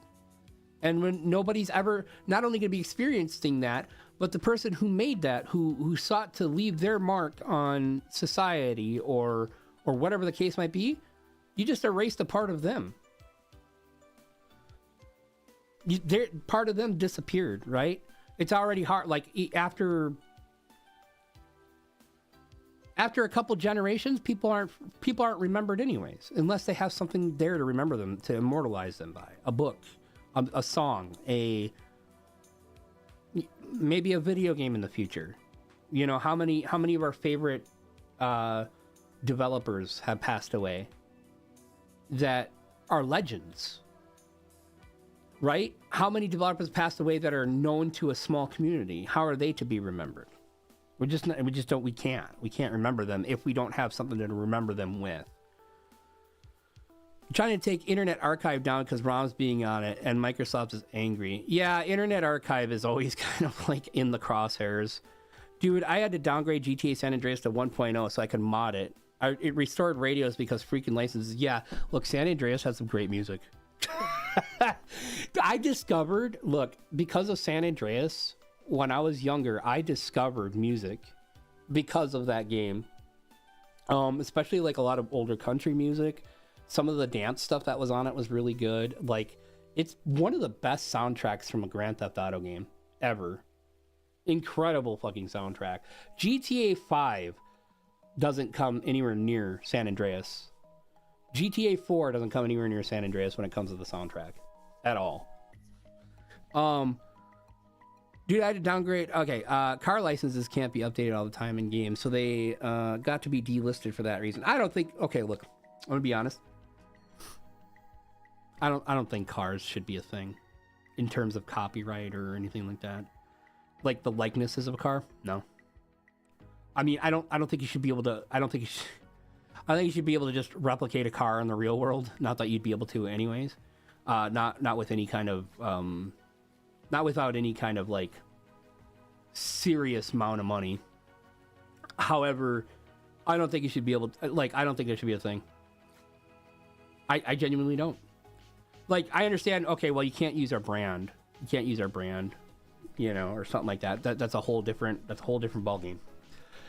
But if I wanna have a Lamborghini in my game, I should just be allowed to. Right? I just won't call it a Lamborghini. As a matter of fact, that's how a lot of racing games used to get past that kind of thing. As a matter of fact, Euro Truck Simulator, that was how they got past, because they had to do the same thing, right? They didn't have the rights to certain trucks. This includes American Truck Simulator as well. So they just made the truck and then called it something else. They called it a different brand. Oh, it's this brand. It's not Peterbilt. It's something else. And so that was kind of a weird thing. Like, nobody ever went after them. But then they went out and got the licenses and stuff like that. So I kind of think about that. It's like why? It's just a fucking car, right? It's just a car. I get that, like, people do see cars as works of art, and maybe some of them are, but it's like everything does not need to be essentially copyrighted or have rights attributed to somebody. You know, we don't need a car shape. We don't need a Chevy Cruze. We don't need an upside down bathtub being copyrighted for somebody. You know, we don't need F1 cars being copyrighted. We don't need NASCAR stock cars being copyrighted. You don't need shit like that. To use their name and their brand, yes. But not the shape. I have a song downloaded. Nobody knows the band who made it, and the song was on the radio station in the 90s. I would love to hear that. Can you throw that, like, in? I don't know. Are you in our Discord? Guys, join our Discord. Join our Discord. It's right here. Maybe it'll work today. It's not gonna work today. I guess. Fuck off. I'm sure somebody can post a link. Somebody's probably got it in a notepad. Somebody named Azzy. You got booted. Oh, I'm sorry to hear that. I don't know why, but at any rate, because I'm always curious about, because I used to listen to a lot of 90s music. I listened to a whole crap load of 90s music. I still do sometimes. I mean, last night I was listening to fucking Ace of Base. I was listening to Ace of Base and then something else. What else was I listening to? So I was in a weird mood. I went to go watch the Secret World of Arietti in the theater yesterday, and I was kind of in a movie mood. So when I got home, I sat down and watched A Few Good Men because I'd never seen that movie. And that movie, I understand why people like it so much. It is a fucking amazing movie. It is so goddamn good. I love it. Very, very good movie. I bet that Specialized and Cannondale would be fine licensing. I bet that Specialized and Cannondale. Who's Specialized and Cannondale would be fine licensing. Ian, welcome. Hi. Good evening. From the Discord. Yeah. Weird. Did you go by a different name? I apologize. Maybe I have no idea. I have no idea if something happened that was kind of bad or something like that. I apologize. Probably not the best place to talk about it here, and I apologize for bringing it up. Busy day at work, can't stick along. I'm just happy you made it. I'm happy to see you. So how's the chipmunks? What? Oh my gosh, it's funny. I was telling. I had this issue the other day because I was actually trying to I don't know if you pronounce it Lewis or Luis, but yeah, I was trying to write a comment because they were like, what did you say? They were saying they really enjoyed a stream. And I'm like, or something to that effect. I'm like, I was trying to say, I'm really glad you enjoy it. But apparently on my phone, on YouTube on the phone, reply is right next to condemn this person for the rest of their life from your channel, delete all of their comments, and maybe write them a nasty fucking letter saying to fuck off or something. Like, I don't know. Right? So those two buttons are right next to each other and there's no confirmation. On my phone, there's no confirmation. So I go to reply and it hits the this person is now banished to the chat around button. And it's like, this person's comments have all been removed. And I'm like, no. And then I'm trying to go through my phone, right? Because I'm trying to figure out how to undo what I just did. And on my phone, I couldn't figure it out. I had to go to my PC, I think like the next day, and go, oh yeah, I need to undo all of this nonsense. And then I sent them a message. I was just like, I'm really sorry this happened. So I don't know what it deleted. It was like, it was bad. It sucked. It's just watch what your finger's doing on that YouTube website, my friends, because gosh dang, it's pretty friggin' bad. Fall the King is the song, and at the very end they had a station call sign and nobody had the call sign to find it. Huh.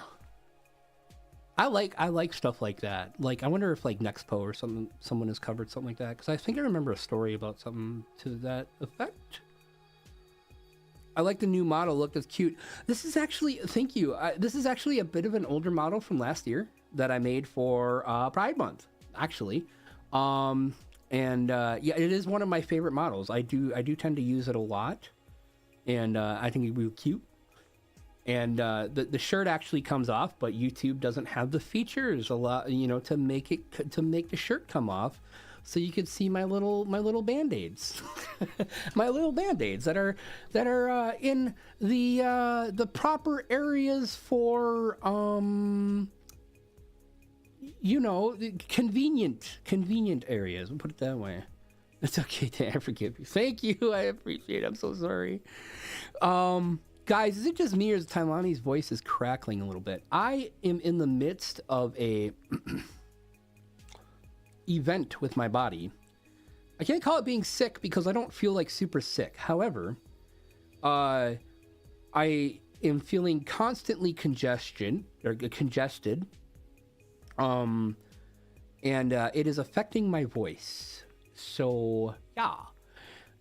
Which is why I didn't stream Saturday night and why I didn't stream yesterday, because when I thought about it, I'm like, oh, this is just going to hurt. Plus, I was in a bad time crunch, so I was like, I'll stream today.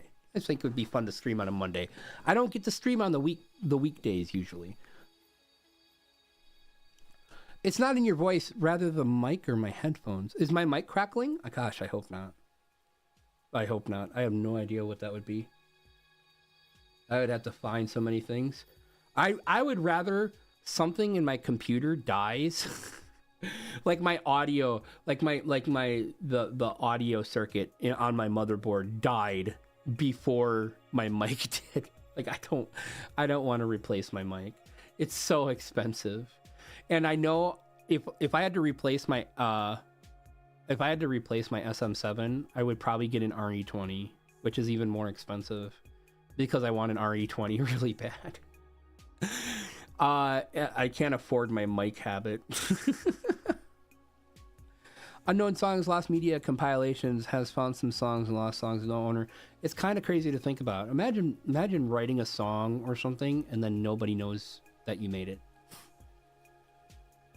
Like, it's mind-boggling to even think about something like that. I think about, like, in the future, what if somebody, like, finds one of my streams or one of my videos and goes, what the fuck? Who the fuck is this person? Who's Tailani? Like, nobody's ever gonna know the actual person behind it, right? Unless I tell people who I am at some point. Maybe, I don't know. Imagine if Baby Shark was lost media. Look, I know a lot of people hate Baby Shark, but for some reason I have a little bit of a fondness for that song. It's probably because of Frog Leap Studios. If you've ever heard of Frog Leap Studios, he does metal covers of songs, like really competent, good metal cover songs, not like cheesy, weird stuff. And he has his own band and everything. It's a lot of fun. But he did a cover of Baby Shark, and he did that cover. He has a little daughter, and he did that cover with her. And between my son growing up with Baby Shark and him, I have this like weird nostalgic fondness for that song. It's pretty good. I am using a MacBook and it likes to poop the audio from time to time. I always think it's like, man, everybody uses like these MacBooks and stuff like that. I just kind of want to get one just to play around with it. But the fact of the matter is like, why? I have no reason to. That's a big thought. Someone in 2100 finding a stream. I just imagine. You know what it'd be? It would be someone finding. It would be someone finding in like 2100. It'd be like somebody finding my cum bomb video or anything like that. Any kind of video where I'll be like doing something really silly or something like that. It wouldn't be like something where I have a nice chat about copyright or, you know, anything like that. It'd just be me being silly or goofy. You know that's going to be what's going to happen. Problem is I'm using a Mac. Oh, yeah, okay. That's a big thought. Yes, I blame Apple. Yeah. Apple is definitely a weird company. I'll perfectly admit I do like my iPhone. I don't like this one as much as I like my 12. This one, although surprisingly, whatever the problem was doesn't happen anymore. It doesn't lose my tracking anymore, so that's pretty nice. However, my iPhone 12 was pretty flawless. Like it just worked until it didn't, and then I had to replace it. It just worked forever. Imagining some researcher with raised eyebrow, like Mr. Spock viewing the videos. Just imagining Leonard Nimoy watching one of my videos now. Thank you. Curious. Oh my god. But yeah, I don't know, guys. The copyright shit's annoying. And that's just like one aspect. That is just one aspect today that is kind of grinding my gears about stuff. Like there's like other stuff. Oh, I was gonna talk about the Secret Life of Ariadne or whatever that movie's named. It's a Miyazaki movie. They're playing in like the chain of theaters, which is like several states wide. is playing, or Marcus Theaters is playing all of the Miyazaki movies, or most of them, this year to celebrate their 20th or 25th anniversary or something like that. So they had this really great deal where you just buy a ticket for $90, and it would basically, you get to go see all of them. You get to see as many as you want. I'm like, that's awesome, considering it's like 15, 20 movies. Very, very good deal. So I've been going and seeing these movies, and I never seen this one before. And I loved it. It was such a good movie. It's basically like, I don't know if anybody remembers the movie The Borrowers, where it's just like these little people who borrow things to live. I've actually never seen that movie, but I'm assuming that's what it's about. But this movie is basically the same concept. There's these little people who live in houses. They're basically little humans, and they borrow things that people wouldn't miss, and make it, use it to live, their own lives. And it's funny because the movie is really, really good about showing how they view the world. It's very good at showing, like, when they enter a room through a hole in the wall or something like that, the room feels expansive. Like if they enter the kitchen, it's like everything looks different. You can tell that like the blender is a blender, but to them, it's a totally different kind of obstacle kind of thing. And then also sound. What I love is the attention to detail, because like the sound of the room and the sounds happening in the area are different to them. Like the way they perceive it, and they try, and in this movie they try to pass that perception along to you, the viewer, which is awesome.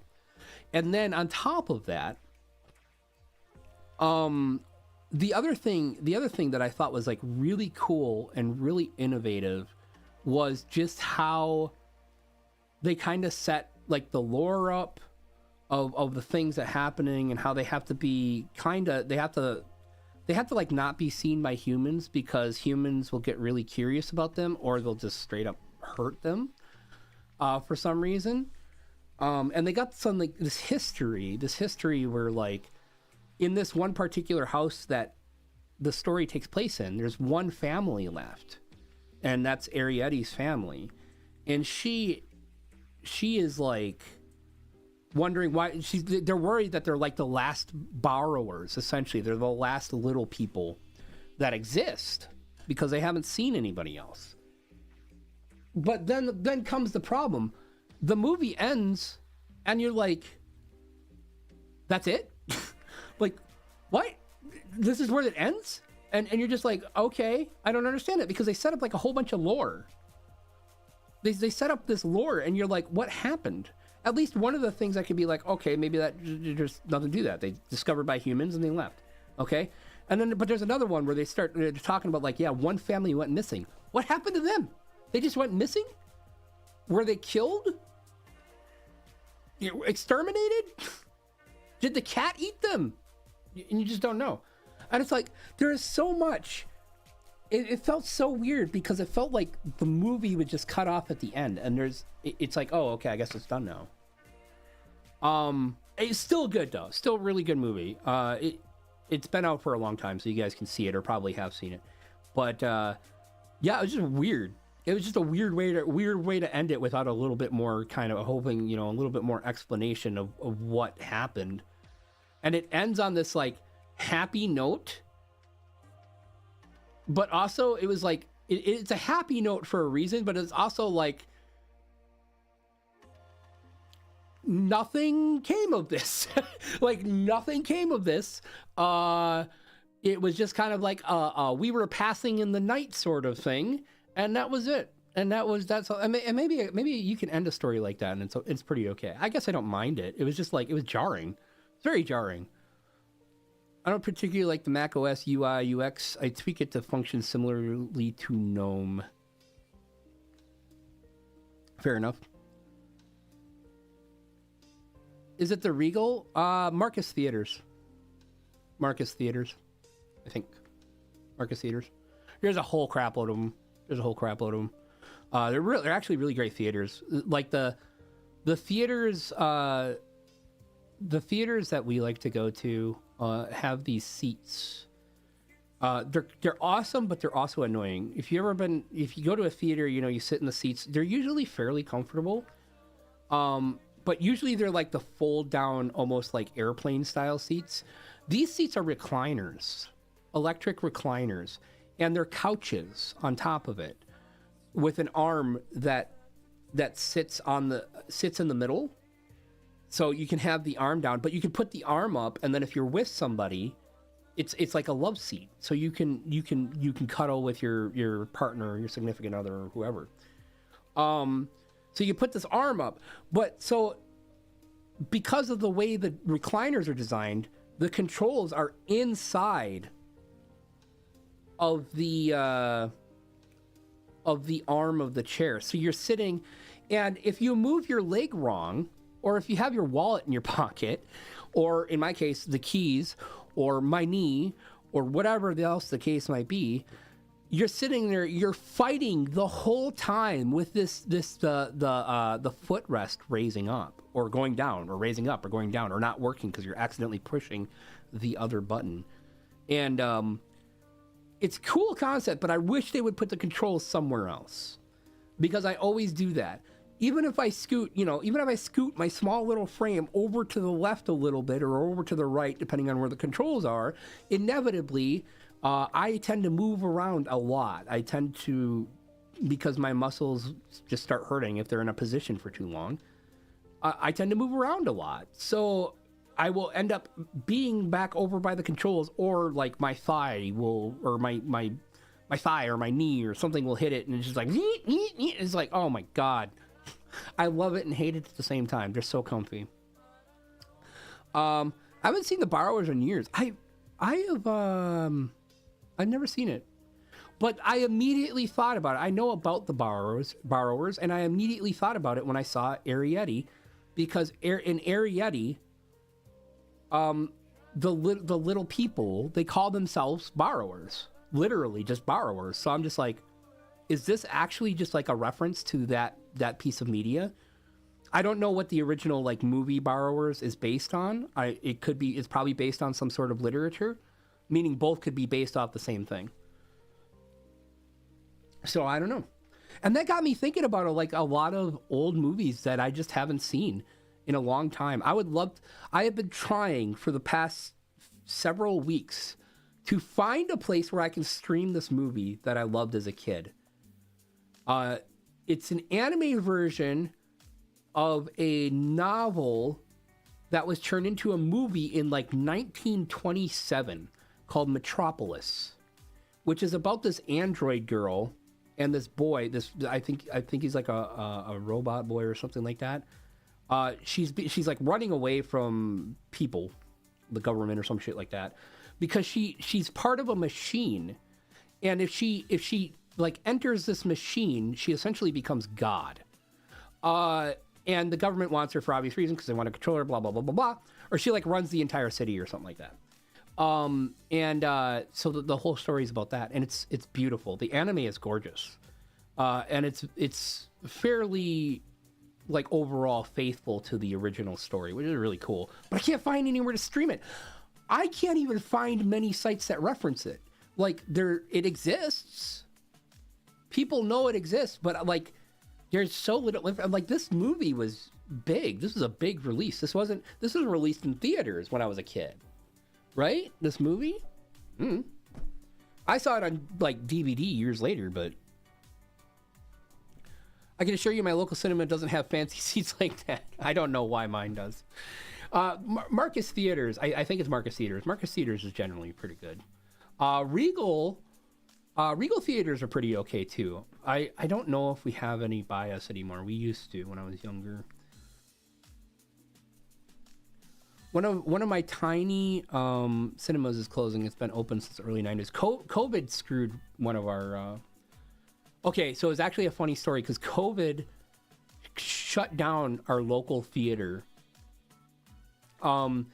And they're like, you know, when 2021 came around and, you know, rules started to be relaxed, they were like, oh, yeah, we're coming back. You know, you'll see us summer of 2021. And then that sign stayed up for like a year. And it was like well into 2022, right? And I think it was like towards the end of 2022, that sign was still up there, and then it suddenly disappeared. And I'm like, I think they went under. I don't think they're there anymore. And then like early last year, they opened. And I was like, oh shit.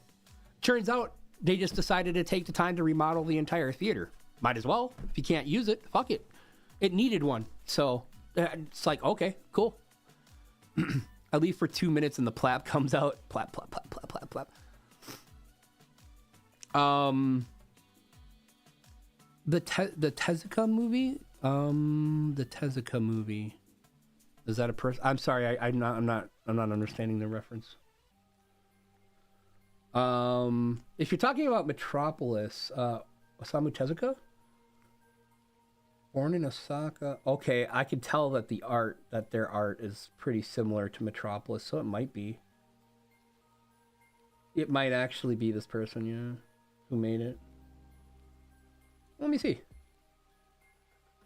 Okay, look, all right, I know this guy's stuff. I never knew who made this stuff. But I do know their stuff. Okay. I don't see it on here though. I don't see Metropolis on here. Let me look it up specifically. You should look it up. The anime Metropolis. Oh, did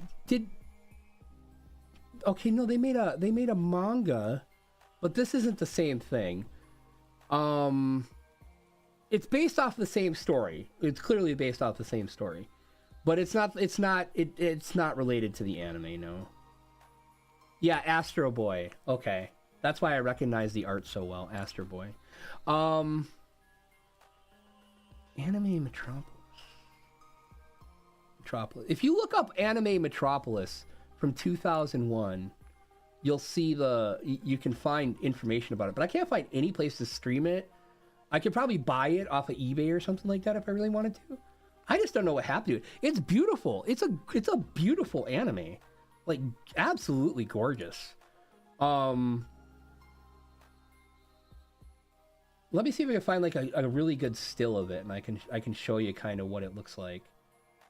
And I fucking love it. It was so good. But yeah, it has that kind of old school anime vibe to it, but it is absolutely beautiful. Like, the whole thing just has like this vibe to it. It's super hard to... It's made by Madhouse? Wait. Okay, I didn't know this, but apparently it was made by Madhouse. That's mind-blowing. Fucking hell. I'm trying to find like a good... Oh, here. I think... Yeah, this looks like a still. Save... All right, I'm gonna show you guys a still of this. It's really cool. And I love this movie. I just haven't seen it since I was, I don't know, pretty young. And it's definitely not a movie that caters to happiness.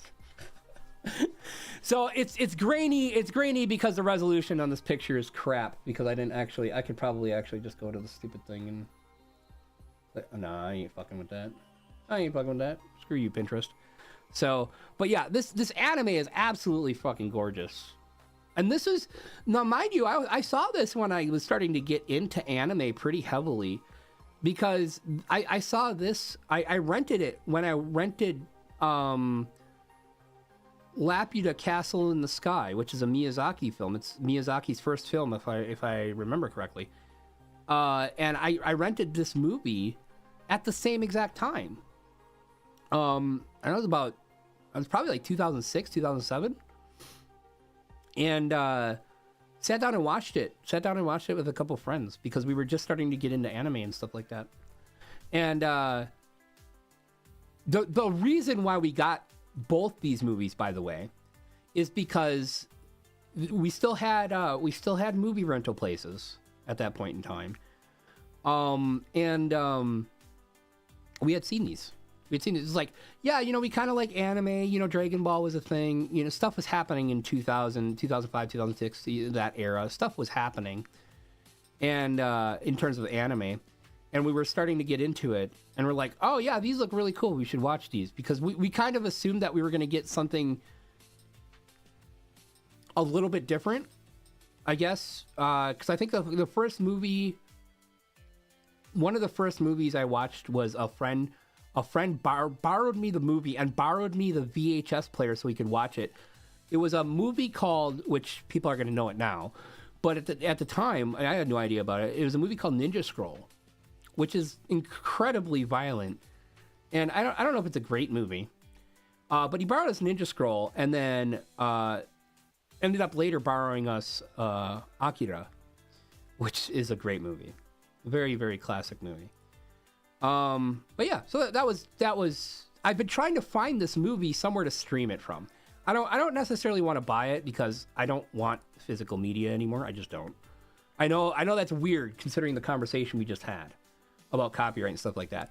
But I don't want physical media because I don't want to be responsible for it. I really don't want to be responsible for trying to keep things in good physical shape. The only physical media I tend to own these days are anything I've had from previously. So like, I have a DVD, a huge DVD case full of DVDs. I have some CDs still, I think. And then I have my records, my vinyls, and that's about it. It's like, I can't be bothered. I can't be bothered to pay $30 for something and then hope it lasts me long enough to make it worth it. Right? Because I remember DVDs, I remember CDs. You would look at them funny. I remember like Xbox 360 games. I remember, PlayStation games, PlayStation 2 games, stuff like that. I remember all that stuff and trying to keep those things like in good shape so that you can consistently play them. No. Fuck that. I'm done with that nonsense. Is the streaming version lost media? If I could find it, I'd love to put it up in Discord and we could all watch it together. I don't think it's lost media or anything like that. I think you can easily still buy it. I just don't think it's streaming anywhere. I guess I haven't checked Crunchyroll. I doubt it. Crunchyroll doesn't have shit. I just don't use Crunchyroll I used it for 1 month and I'm like, this is crap.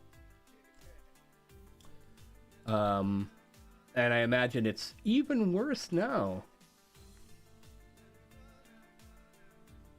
No, Crunchyroll definitely does not have Metropolis. They can't be bothered. So I feel like, did this become obscure? Is that what I'm fighting against here? Did it become obscure? I feel like this is a movie that shouldn't have become obscure. This should be one of those classic anime movies that everybody talks about reverently because it was so good. It's that kind. It's steampunk. It's a steampunk movie. I mean, that's the genre it's in. I'm just super surprised people don't talk about it or know about it. Especially given, you want to know the funny thing about this movie is I believe it came out somewhere around the same time like the Matrix movies and shit was coming out. So I'm surprised that there wasn't enough interest in it to keep the memory of this movie like alive in a lot of people's minds. Because I love the Matrix. I thought the Matrix was great. The sequels were okay. I never say they're bad, but the original movie, The Matrix, and the Animatrix. Oh my god, I skipped out on the Animatrix for so long. I don't think I watched it till like 2011, 2012, something like that, somewhere in there. That was a mistake. I mean, there's some stuff in it that hasn't aged very well, but like overall, the Animatrix is really good. It's really super good. But yeah, I can't find any place where Metropolis the anime streams. It's hard to look up too, right? Like if you ever have to look up something on Google, is selling it on Blu-ray? Interesting. I just looked it up on Crunchyroll. It didn't pop up with anything. The thing about Metropolis is obviously there's other media called Metropolis, especially like the original 1927 film or whatever it was. Unfortunately, that means finding results for something, it can be really difficult when it's not something that's super popular. Animatrix has an important example of sentient robots asking for rights. Yeah, I know. It seems like Animatrix and the Matrix itself becomes more and more relevant every year. It's kind of scary. Google search function is, yeah, Google. I've known this for so many years. I've known this about Google. Other people haven't. They're just figuring it out now, which is odd.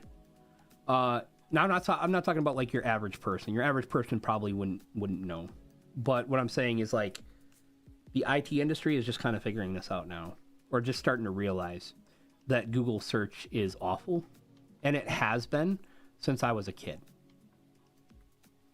It used to be really good. Google itself used to be a really good company, I think. But as is always happens, companies just end up being shit. Google search itself has not been good in a long time. It's still, unfortunately, there are alternatives, but they're not as easy to use, and it's harder for people to move away from what they know. Google search itself, it always pissed me off. This is why I don't use forums much anymore, because I got really tired of things. Like, you search for something. Let's say I need to know something. I need to know a piece of information. Reddit's a good example, but there's other places too. I'm looking for a piece of information. So you search around. You're like, I'm trying to find this piece of information, and then you might do a Google search, and you might find a couple different places that you might find that kind of information, but the information is either irrelevant to you or it's not complete. Like, oh, this person has the exact same problem that I have, but they never tell, and they said it's fixed. They said they figured out how to fix it, but they never detailed how it was fixed. Or you will use the individual forum search function to look for things, and you won't find anything because their search function is fucking awful. But then you go to make a post, you're like, yeah, I'm looking for this particular thing. You give all your details, and then somebody's like, oh, you should really search around. You should learn how to do a Google search. And it's like, I have never felt such violence in my life. And it's worse and worse now. Now I think people are starting to get it. But like,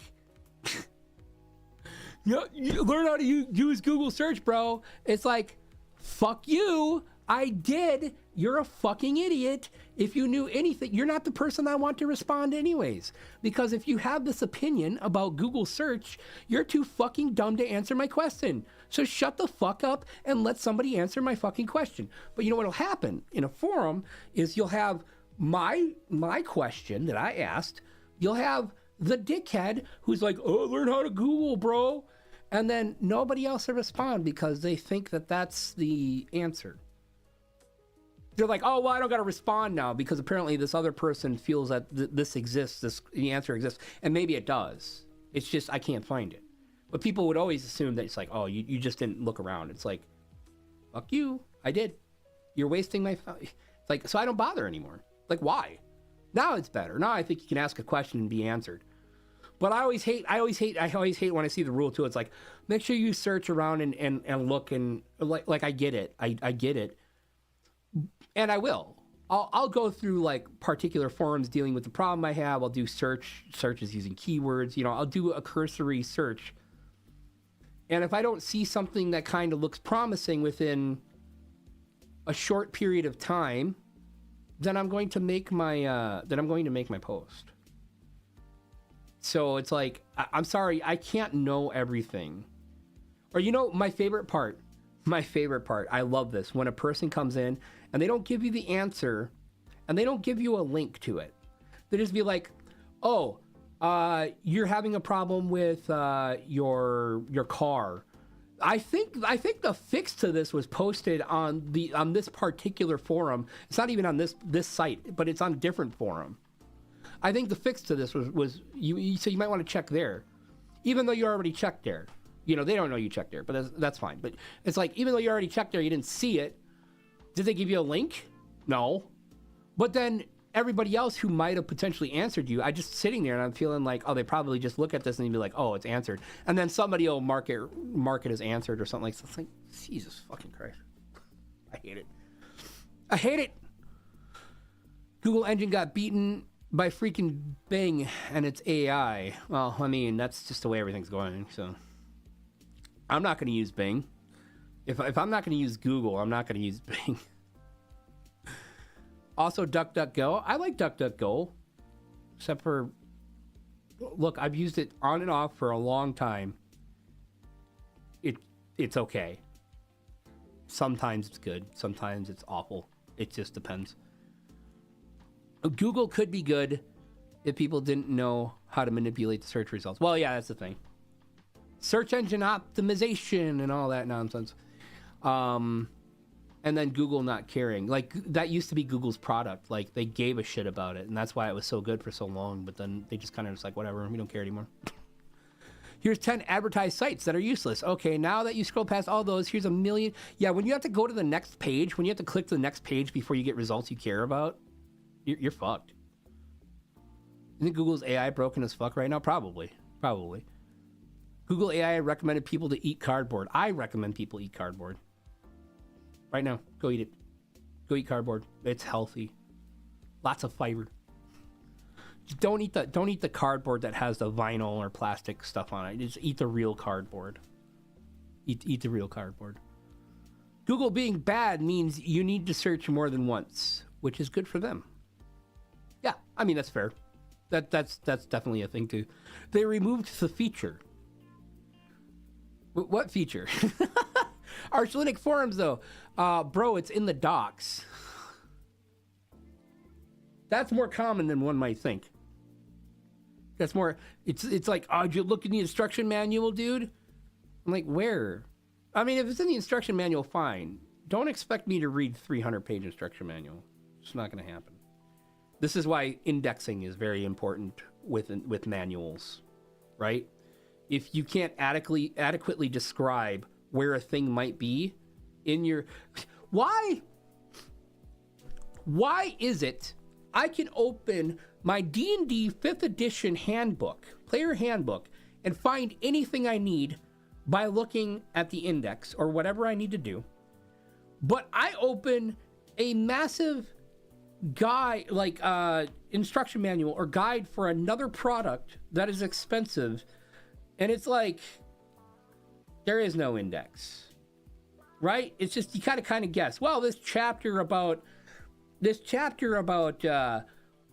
my iPhone and its ability to tap the back of it twice to turn on my flashlight, you know, I mean, it could be under, you know, touch sensitive, like some sort of touch sensitive section. I've never seen the Apple handbook. Or instruction book. I don't care. But I'm just giving an example. Like, it could be under this particular thing, but it's not. I can't find it anywhere in there. It's like 3 pages. I've read it 10 times. I can't find it anywhere. And then it's like, oh no, it's actually in this section, which has to do with, you know, something else that you just wouldn't expect to find it. It's poorly written, you know. I dislike that. I intensely dislike that. I was looking for his name. The guy currently in charge of Google search is the same guy who oversaw Yahoo search. Why? What are they thinking? Hey, Chippy, how you doing? How you doing? Didn't DuckDuckGo get outed for pushing tons of far-right search results anti-vax sites? I have no idea. I genuinely don't. Cardboard, yummy, yes. Dude, I love Arch Linux. It's my production environment, but its community can be so aggressive sometimes. I hate it. That DuckDuckGo thing sounds familiar to me. I think I read that. It's possible. It's absolutely possible. There's another one, too.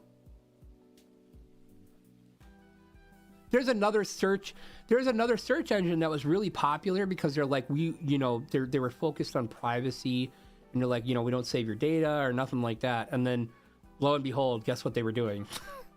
Saving and selling your data. That's the reason I had to stop using it. Oh my God. You want to know something crazy? So the company that I went to the doctors for was recently bought out by a bigger company. I went to this doctor's office, this particular company, because they were a bit smaller and they gave a shit about the health of their patients. I'm not saying hospitals don't care. The corporations that run them don't give a shit, right? So I went there, and then I got bought by this bigger company. And I had gone there to begin with because I had gotten pissed off at a bigger company for basically screwing me over. Not noticing certain health signs with my body that could have turned out really friggin' bad for me. And as a matter of fact, screwed me up a little bit before we found out what the purpose or what was going on with me. And this is relevant, I promise. So this company bought them, and before the company bought them, this smaller company, which is great, made a really harebrained decision. I got a notice in the mail saying, yeah, we are partnering up with Google, and we will be sharing your medical data anonymously, quote unquote, anonymously, with Google, so that Google can do some sort of research or nonsense. There wasn't a question in there. There was no question. There was nothing where they were like, hey, could we do this? Like, do you want to opt in? There was nothing saying, hey, would you like to opt out of this? They're saying, we are going to do this, and there's nothing you can do about it. All of your medical data is going to Google, baby. I was like, I'm looking at this and I'm like, what do I even do? Do I get a lawyer? I'm just going to lose, right? I'm going to lose. There's no fucking way they looked at this and said this, that this wasn't going to get them in trouble. So they must have already figured it out. Yeah, no, you have to sign tons of consent forms because you would think so. You would think so. I understand HIPAA. I have a long history with HIPAA. I get HIPAA, and this is why I didn't think something like this would be allowed. But because of the way they did it, it's allowed. HIPAA doesn't apply. The reason why HIPAA doesn't apply is because allegedly, and this is what I was told, is because it's anonymous data. There's nothing pointing from like whatever you're going through your medical data to you specifically. All of that data is supposedly redacted or removed. And I'm going like, I don't care. I don't care. Like, I genuinely don't. I don't care what you think about it being anonymous or whatever, because we know that's 99% bullshit. And the problem is we already know that like basically all these companies track you based on like a fingerprint ID. You can go incognito all you want. It doesn't matter. Like, there's always information that's known about you. How you type something, how fast it takes you to type something, the sites you tend to visit, the IP address that it's coming from, the times you're active doing specific things, the things that you play, other linking things. You don't need to share your name. You don't need to share your phone number. You don't need to share your email. You can be as anonymous as you want, and Google still knows who you are. Now, they might not know specifically who you are, but you are identified to them. The things that you do on the internet, and the more you use the internet, the more they get a picture of the person you are. This won't be a surprise to most of you. Some of you might be going, that sounds a little conspiracy theory. No, it's not. It is basic normal stuff for these companies. They don't even hide it that they do this. So yeah, your little incognito window does nothing. All it does is might hide the porn from your parents or your significant other or whoever you're hiding it from. It does. I stopped using incognito mode other than to keep like saved videos, quote unquote, that I like from being part of my, like, because I don't want to start up my phone, right? I don't want to open up my phone, go into Chrome or my browser, whatever browser I'm using, and then you just see like a bunch of like videos that are like in a tab, you know, where it gives you the previews. Like I don't want that to happen. So I basically keep that separate. It is literally just so that, like, in case somebody watches me open my phone, they don't have to be bombarded by stuff like that. But otherwise, I there's no question whatsoever. If I'm gonna go watch furry porn, if I'm gonna go watch, I don't know, whatever that might be embarrassing for somebody, if I'm gonna go watch that, they know. Your ISP knows. They know. Anybody who has access to your router knows. You know, so if you're doing something where you don't own the router that you're on, you bet your ass whoever owns the router, whoever is on that internet, can go into their router and be like, oh yeah, look at this little Tailani over there on his iPhone accessing. Wow, I didn't know you were into femboys like that. Well, I mean, it's pretty obvious, but they know. They definitely know. Always gets me hearing Americans speak of healthcare corporations. Healthcare and corporation in the home of the NHS sounds so crazy. I know it does. Oh, I got a whole other story about that, and then I'll probably have to wrap it up soon because I'm fucking hungry. I love shareholders. Thanks, 16th Century Touch. Companies that become quickly publicly traded are guaranteed to turn to shit. It's because they have to. They're like legally required. It's a legal requirement because they are literally punished for basically not essentially they're punished for not printing money. They're punished for not printing money, essentially. If they are not doing everything they can to make money, including screwing over their customers, they can get in legal trouble. Which left it up to the states to make their own rules about privacy. I'm gonna go off the grid and become a nomad. This is my connection though. This is the awful part, is like, you could do that, but I wouldn't enjoy myself. I do need the internet. I don't need the internet because of the internet. I need the internet because it's what I rely on for connection to others.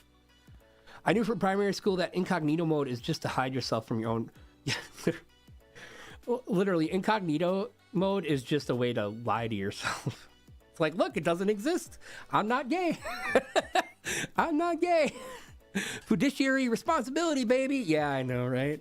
When media was all like, yo, they have our data even in incognito mode.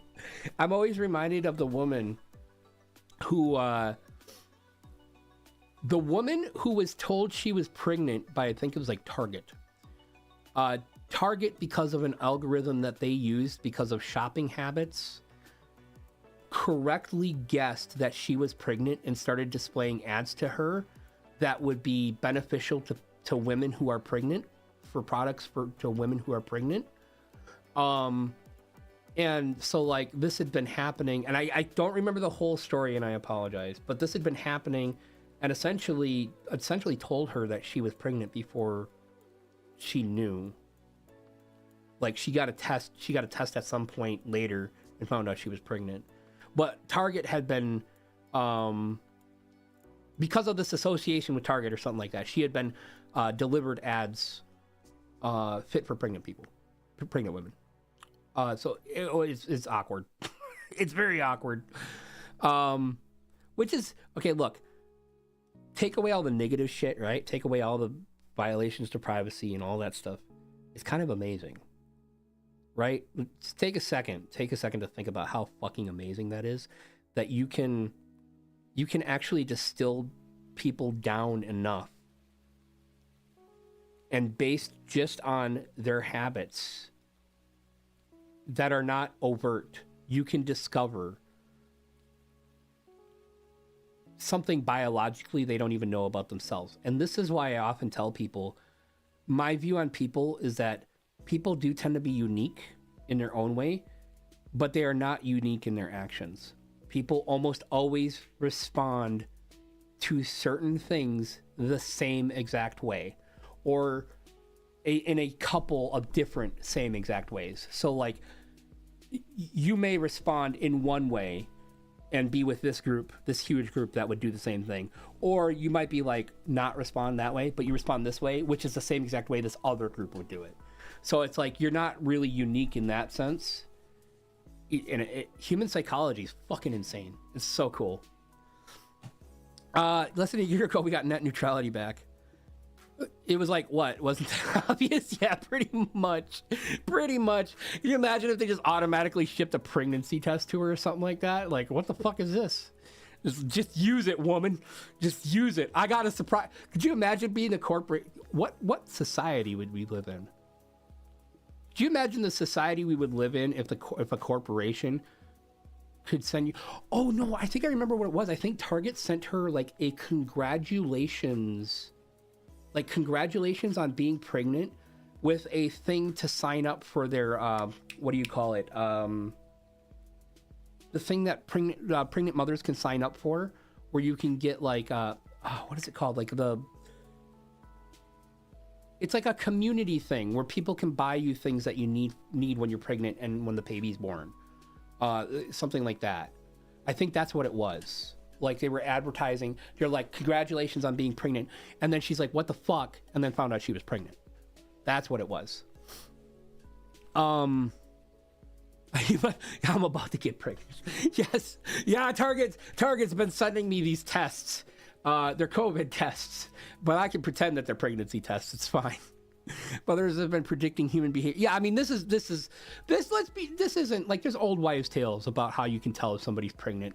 They have the glow, which is just hormones. They have the glow. They start acting in a certain way, and biologically, you do.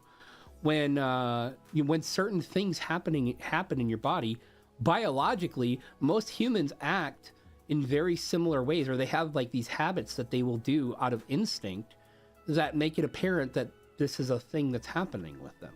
So, I mean, it's not different in that sense, but we as humans, as people, could be wrong.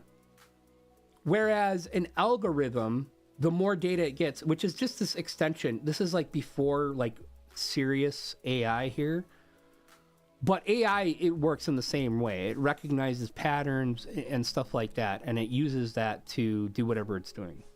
Right? That's essentially what these algorithms are, basically primitive AI.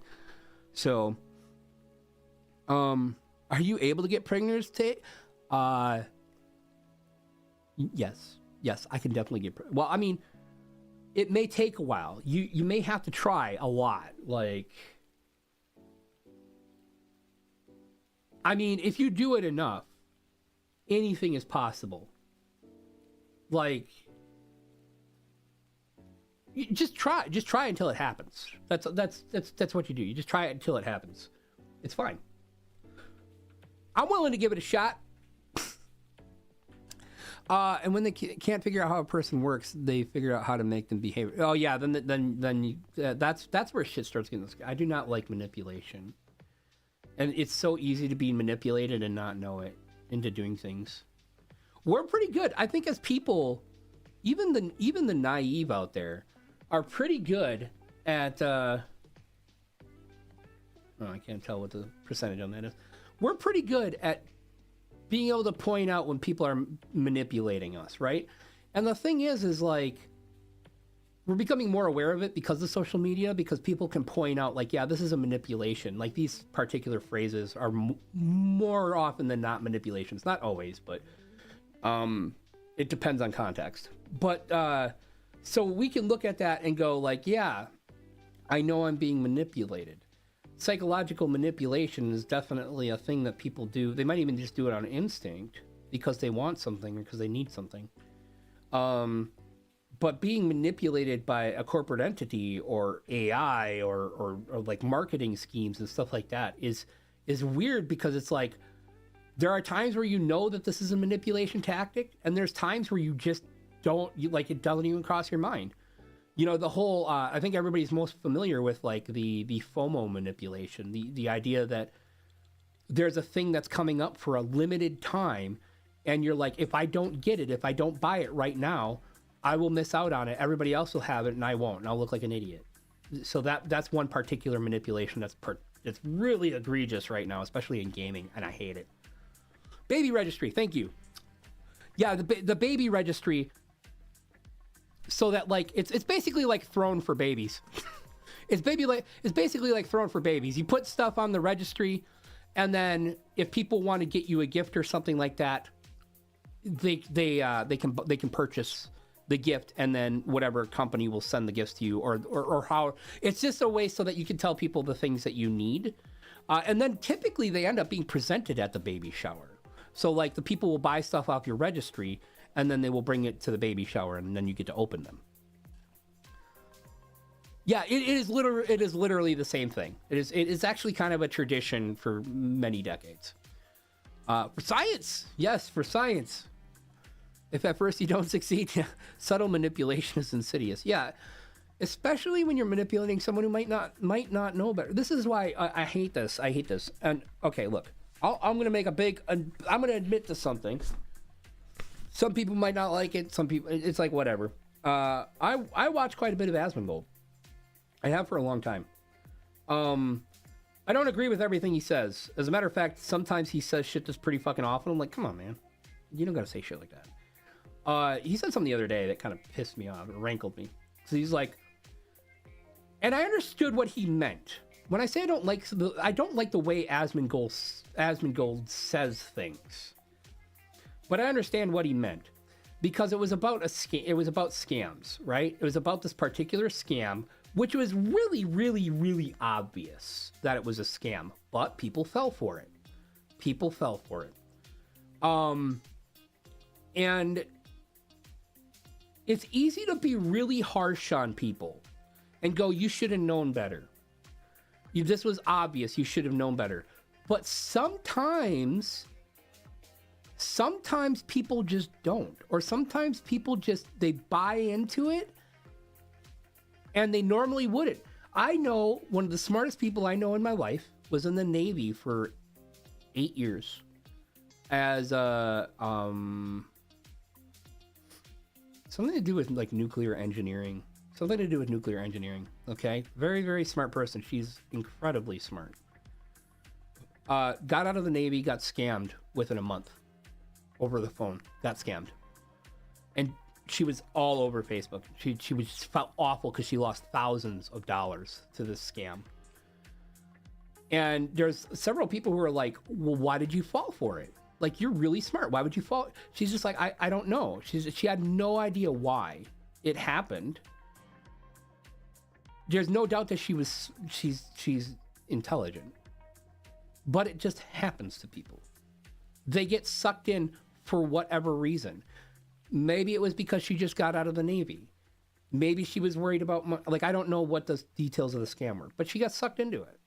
It's like people get scammed all the time. It's not because they're stupid. It could be for any number of reasons. Maybe they're distracted. Maybe they thought it was maybe they thought it could be a scam, but were unsure. And the way scammers approach, like, there's really sophisticated ones that are hard to tell, and then there's ones that are should be pretty easy to tell for most people. Unfortunately, the way I see this is a lot of scams, a disproportionate amount of scams, target people who don't know better. They target people who are old. They target people who are incredibly young, children. They target people who might not be as intelligent as you might, you know. It's like, not everybody can be super smart. But is it really a function of being intelligent? I don't think so. I think it's a function of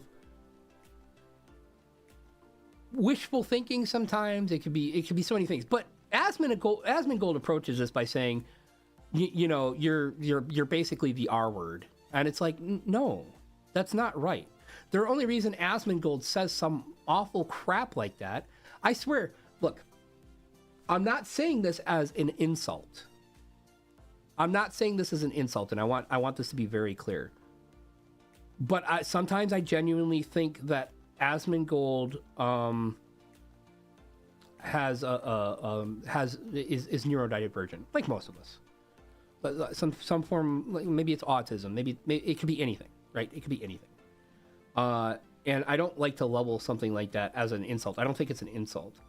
What I think is that like Asmongold seems to have very little empathy towards others. Asmongold tends to say things and just be a jerk about it because he can. It's like you could easily say that you don't think somebody's very intelligent for falling for a scam. I don't think that would never really bother me. But just, you don't have to be so harsh. And it kind of, because at the end of the day, it breeds a community, and you can tell this with this community. It breeds a community who is overly harsh towards things like this. And it's like, come on, man. Like, just whatever. You can say whatever you want. Like as far as Asmongold, you can say whatever he wants. And a lot of times, he is right about stuff. He's just not very nice when he says it. And it's like, do you have to be nice? No. You don't have to be nice when you say things. I don't think everything needs to be regulated or anything like that. However, I think it does show the level of character that you have. It shows the level of character that you have when you act like that. And it's like, damn, it's unfortunate because a lot of things that Asmongold says is pretty based. I think he's really incredibly smart. He's incredibly intelligent. And he makes a lot of really good points. He's very logical. He's just a jackass. Just like, come on, man. Well, whatever. I don't hate on him. I don't hate Asmongold at all. I think it's funny how that works. Yes, people can be super smart and fall for scams. It can affect anyone. I don't think it's a mark of intelligence. Maybe more of a mark of wisdom. But then there's people who mark people unintelligent for not knowing a word or a concept. So like, just because I don't know what the word discombobulated mean and someone brings it up, it's like, oh, you don't know what that word means? You must be an idiot. It's like, I just never heard it before. Obviously, I know what discombobulated means, but you know, it's an example. It happens all the time. Somebody will bring up like I hate it. Somebody will bring up a piece of media and is like, oh, I love these guys. You ever heard of them? They're like super great. And it's like, oh, sorry, I've never heard of them before. This happens on my karaoke streams a lot. Because I'll be singing and somebody will be like, sing this. And it's like, okay, I know this song, but I don't listen to the song very much. So I have no idea how to sing that. Or it'll be someone I don't know who it is at all. Just like, I don't know who that is. Oh, well, I mean, you know, they've been around for like 50 years. Like, I still don't know who it is. I can't be asked to know every band on the planet, you know? Or people will like I got a certain vibe when I'm singing, and people will be like, yeah, sing a Drake song or something. It's like, what? Have I? Come on. It's weird.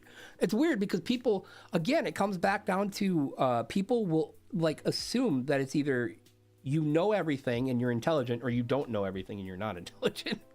And it's like, what the fuck? No, okay, I would think that somebody probably shouldn't be falling for a scam in their email from some random Nigerian prince. I get it. We all know that. We all know that joke.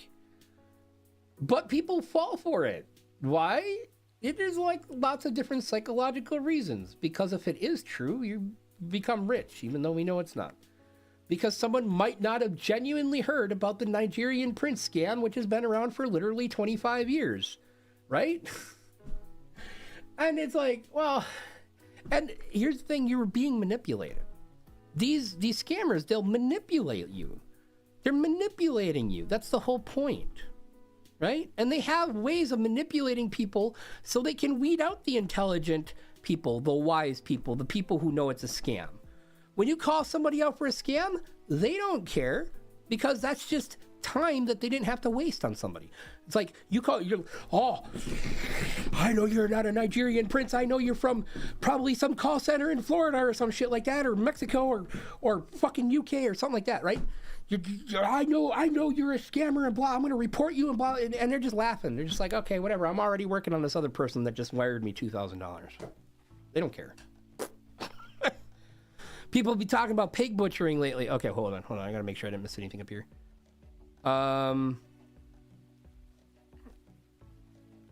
As Bing in your phone for close restaurants and it knows where you live in an X place. Well, yeah, if you allegedly.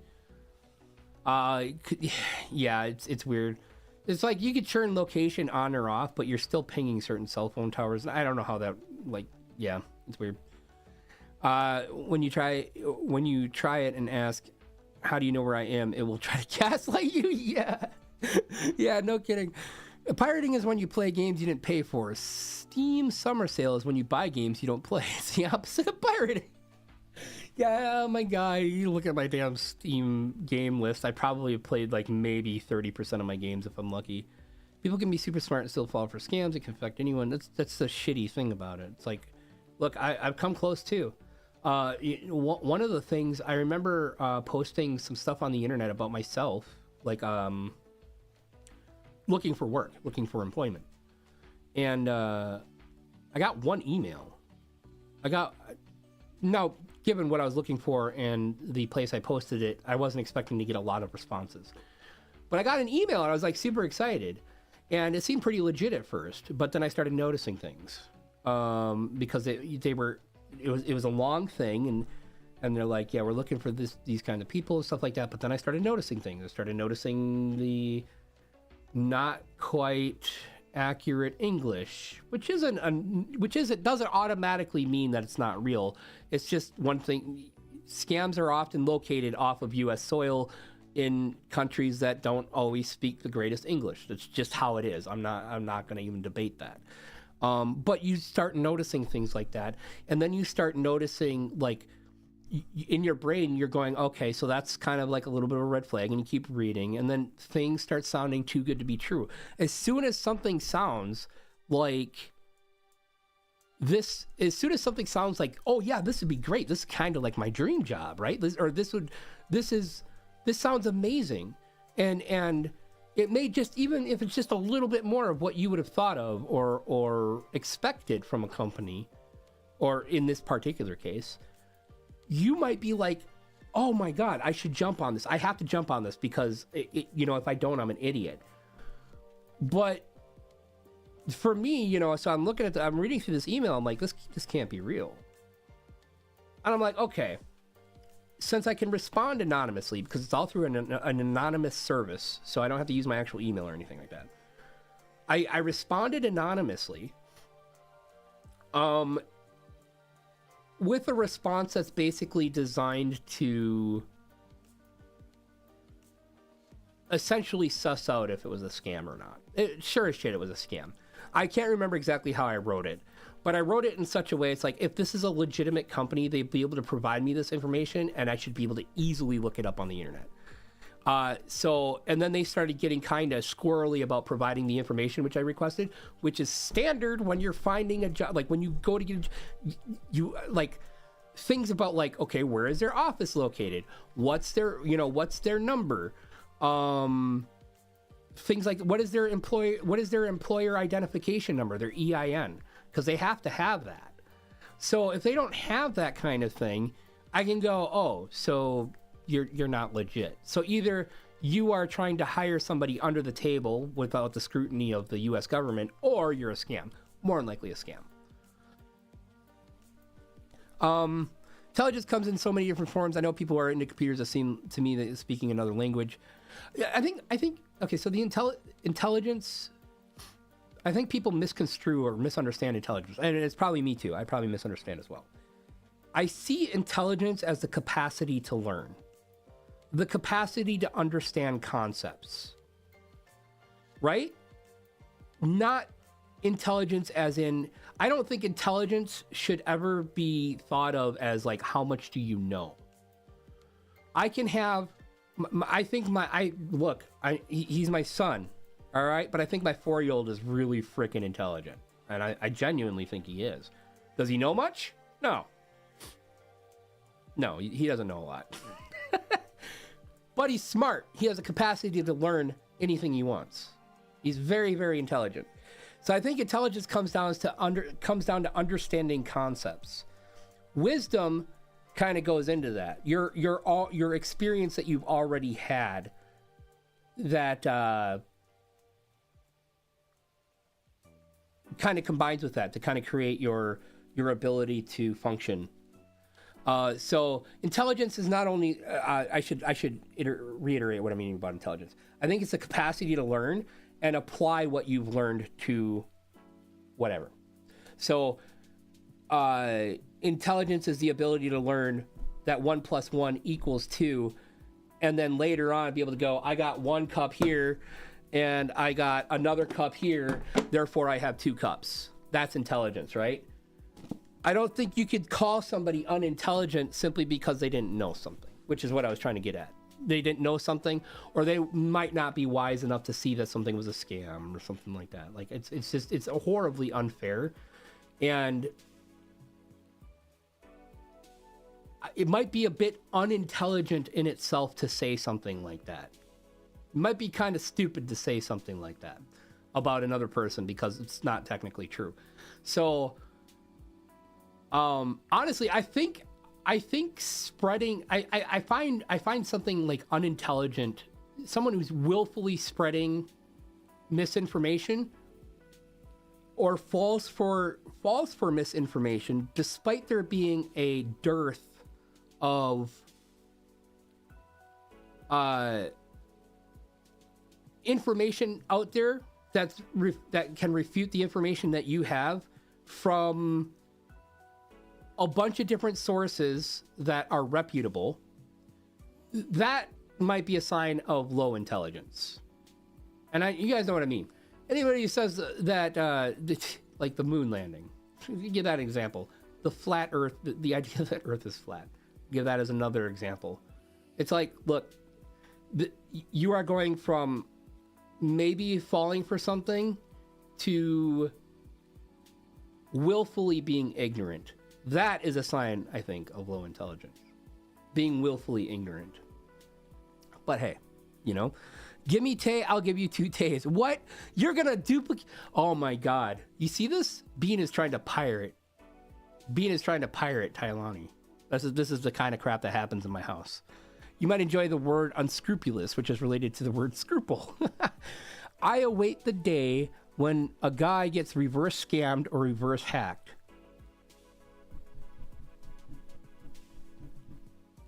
Oh, people do that. Who is it? There's a couple people on YouTube that make videos about them hacking into or breaking into, and I don't know if they're real, but it seems to be where they're hacking into like Indian companies that tend to scam people. So they will like get information, they'll social engineer them, and then like they'll gain access to like their internal network, their cameras and shit like that. They'll call the cops. And it's kind of insane. But I can't remember. Oh yeah, okay. Jim Browning. Jim Browning is one of them. Yep. Both of those channels. Both of those channels. I'm literally sitting here saying it. I just didn't read the next part yet. I heard that one of the meta strategies for online resumes is to include phrases banned in China, using invisible letters, white on white font. That's actually pretty clever. Pretty clever, yeah. Are you talking about aptitude compared to intelligence? Well, I think aptitude is a form of intelligence, right? Yeah, I was talking about aptitude, but aptitude is not like, aptitude is an aspect of what I was talking about. What I'm saying is that intelligence being the ability to, or the capacity to be able to learn something and then apply it to another thing, right? But even we can talk about aptitude, but sometimes people just aren't very good at certain things, right? I can be as good at computers as I want. That doesn't mean I can go play baseball professionally. I could be the best programmer in the world. That doesn't mean I can go, I was going to say run for governor of Florida, but honestly, they just kind of accept anybody for that position, so I'd probably be all right. But like, let's say something that actually requires something intelligent, some form of intelligence. 1 × 1 = 2. No one can convince me otherwise. I know your reference. I can't remember his name because he really doesn't deserve to be remembered. But that is a thing. That is a thing right now. I heard recently that AI is tricked by asking popular questions in abstract ways. When asked straightforward, they got it though. Yeah, I mean, it's funny because that actually kind of proves my point. In a way. So like, a person may have the answer, may have the right answer for you if you ask them directly the question that you want the answer to. However, because you answer in a vague way, or a way that's particularly designed to deceive them, or misinform them of what you want, they may not answer properly. And you would think that if AI learns similarly in a way to how humans learn, just in a digital way, that should be something that happens. So that's actually a sign that that might be the case, which is interesting. The capacity to learn and the ability to put it into practice was what you learned. That's a concept. Yeah. That's how I see. As a matter of fact, you want to know the whole reason I have this in my brain in terms of like how I define these things? Dungeons and Dragons. There are two stats in Dungeons and Dragons: intelligence and wisdom. And most people don't know the difference. I don't even know if I know the difference. I like to think I do. Right? I like to think I know the difference. I like to think I can explain it. But a lot of people don't actually know the difference between intelligence and wisdom. And that's okay. It's just something more for you to learn. It's like, okay, think about it. You know, think about how those are applied. Think about, or go look up the definition and think about it. You know, go look up. I'm sure somebody's discussed it on the internet before me. You know, go look that up and see how they define those things. Because when you're talking about stats in D&D, there's things that are obvious, like strength. You know, strength is an obvious stat. You know, how how much physically can you do with like how much like weight, like what are you physically capable of in terms of actually I'm trying to give an example without using terms that you'd hear in D&D. Actually, I'm kind of getting lost. Maybe I need to look that up myself. I know what the concept, like I understand the concept in my own head. I just can't describe it very well. But strength is the physical ability to do things, to do work. There we go. The physical ability to do work and withstand exertion, right? Or withstand the physical work. Whereas dexterity, is kind of like what kind, like how can you perform actions in a way where you have to move quickly, or you have to contort yourself in a way, you know, stuff like that. So it's like there's some differences there, and my brain is not focused on that right now. So yeah, I'd have to sit and think about actually how to describe those things. But intelligence and wisdom, because I think people know the difference between strength and dexterity. I don't generally have to explain that. You usually have to explain the difference between intelligence and wisdom, because a lot of people need that concept separated out for them. And once you explain it to them, they get it. They're like, oh, okay, that makes complete sense, right? And then there's like charisma. And D&D has a weird thing about charisma. And I'm going off on a tangent. D&D, charisma doesn't need to mean that somebody can affect you in a way that is positive. Like, it doesn't mean that somebody has to be beautiful or has to have like this form of speech that is really inspiring or amazing.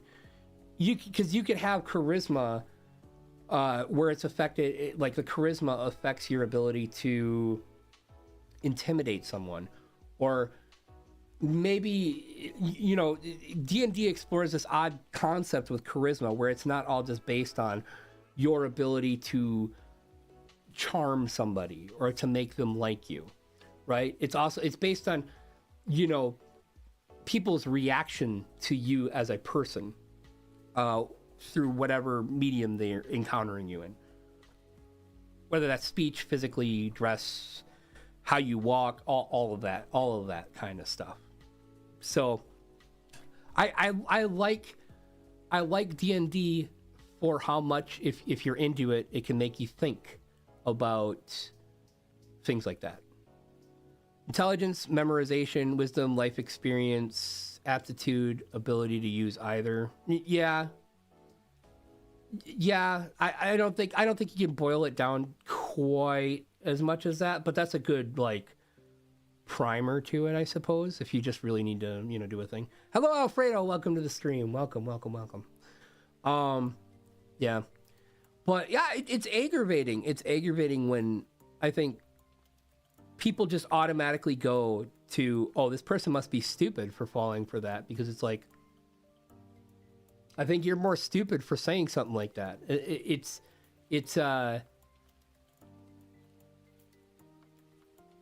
It looks very unintelligent to dismiss everything that would go into somebody falling for a scam. It does not look really good on you for saying a thing like that, despite the fact that I know you are actually intelligent enough to understand the subtleties. And I'm like, people are always, when I say people, I'm just like, specific people. I could be more specific, but I'm not going to be. I'm not saying everybody, I'm just saying people. Some people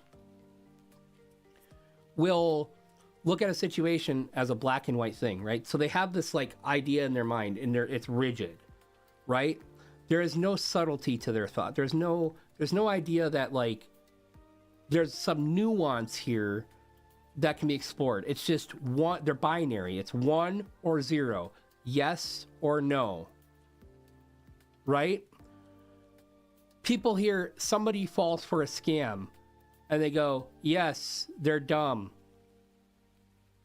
Rather than in their head, they're going, what reasons could somebody fall for a scam? People don't often consider things like that. They just like, oh, that person's dumb. I would never fall for a scam. They must be dumb. They must be dumber than me, at least. I was just like, really? Yeah? I mean, maybe. I don't know. But in my mind, it's like, if you're just going to make a blanket statement like that, if you're just going to make a statement saying that somebody, because they fell for a scam, is dumber than you, well, there's no proof of that. I mean, who knows? 10 years from now, maybe you'll fall for a scam. And it's like, they never think. They never think about it. It's like, what made this happen?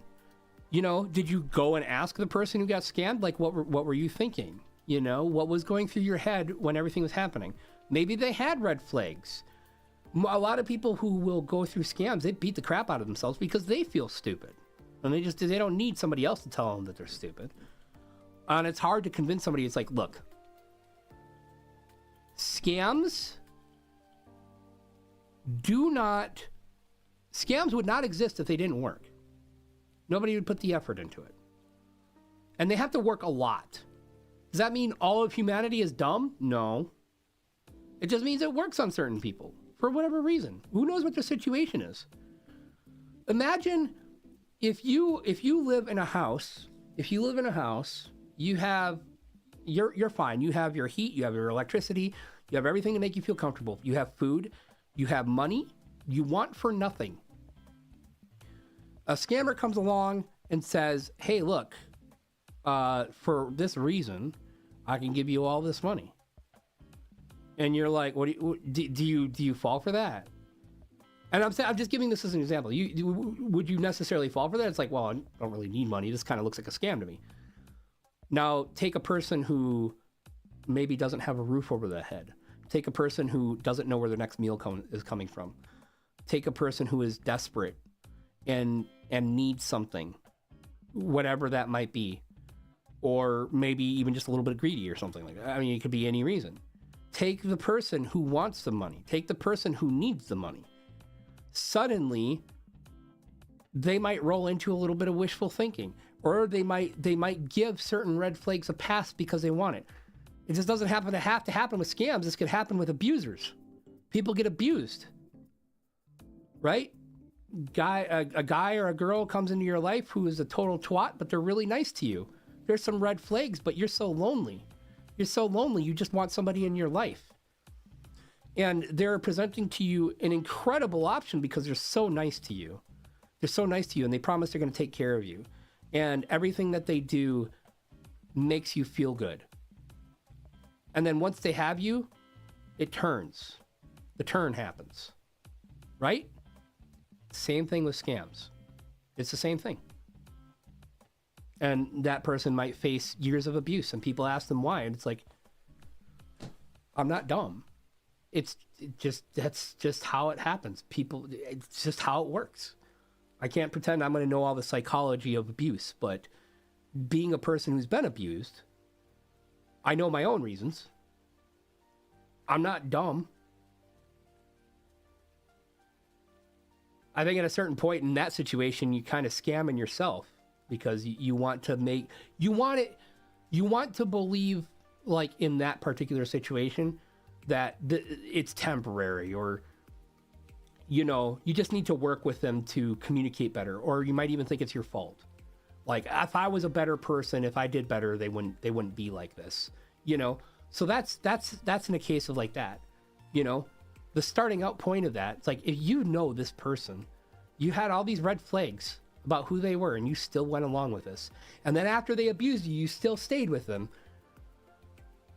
There's a lot that goes into that. It's not because the person's dumb. And I dislike that description of a person. Am I hyped for Trench Crusade? I do not know what Trench Crusade is. I apologize. Oh, you're talking about scams. I am kind of talking about scams right now. Yep.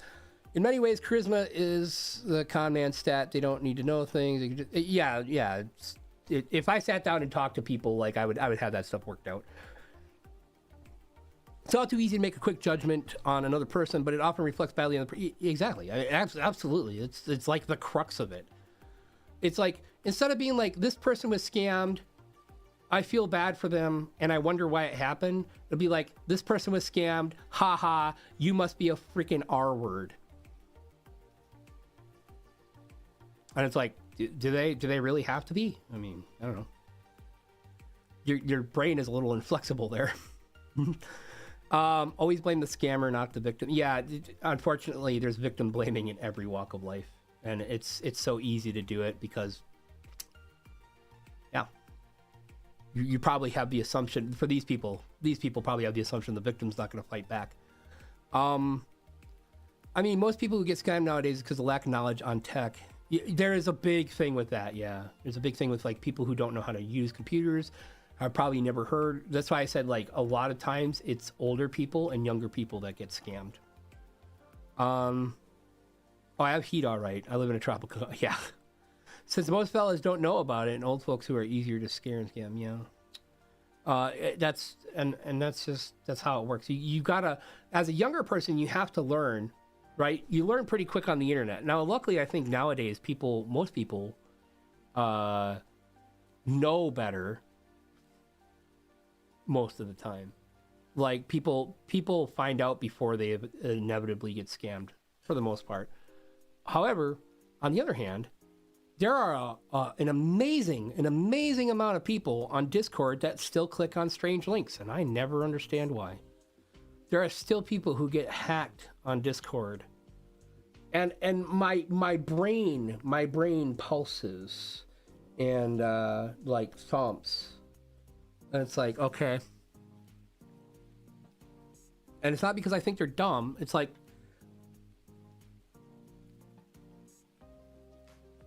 maybe it's probably my own my own like thoughts on security and stuff like that, like account security. And I've known for such a long time that you don't click on a link unless you know where that link is coming from. Or the person who's sending you the link, right? And they're trustworthy. But I can't think of ways that might happen. Maybe somebody else's account got hacked and they sent you a link and you clicked on it. But it's like, if your friend sends you a link out of nowhere, does that, like...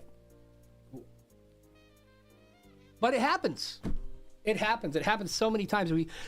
I've literally had discussions in my Discord chat, and I've had my mods go do the same thing. It's like, yeah, don't click on weird links.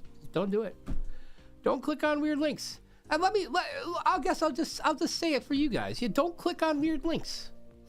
Just don't. Instead of me worrying about it, like worrying about whether people know about it or not, I'll just tell you, don't click on weird links. Don't do it. Unless you know where that link is coming from, don't do it. Don't join a weird Discord server and click on a link. You never know. even if it's in a server that you trust and you know the mods are really good at removing stupid shit, maybe they didn't get to it yet. Maybe they didn't see it yet. Don't click on weird links. Don't do it. Scams try to push a sense of, or yeah, that's the other thing. Like they try to limit your amount of time that you have to think about it, because they know that if you think about it for a few more extra seconds or a few extra minutes, you might be like, this looks too scammy for me. Friend, you look comfortable, and I want you to stay that way. A tragedy is coming your way.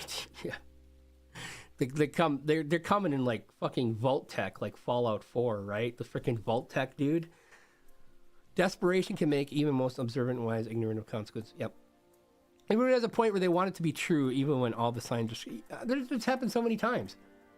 Do you know how many times I've seen like a scam email or a scam message or any some such nonsense, and I'm like, you get like this spike of excitement in you before your brain actually registers what it is. Not that you like act on it. It's like, oh my god, this would be amazing. And it's never one that's obviously a scam. It's always one like, for example, like I am part of a few different class action settlements, and I'm waiting for them to be resolved, and so that I know what's going on with them. And an email might come through that's kind of vague. It's like, hey, look, your class action settlement is done. You can be expected to have a check in the mail within a certain amount of time.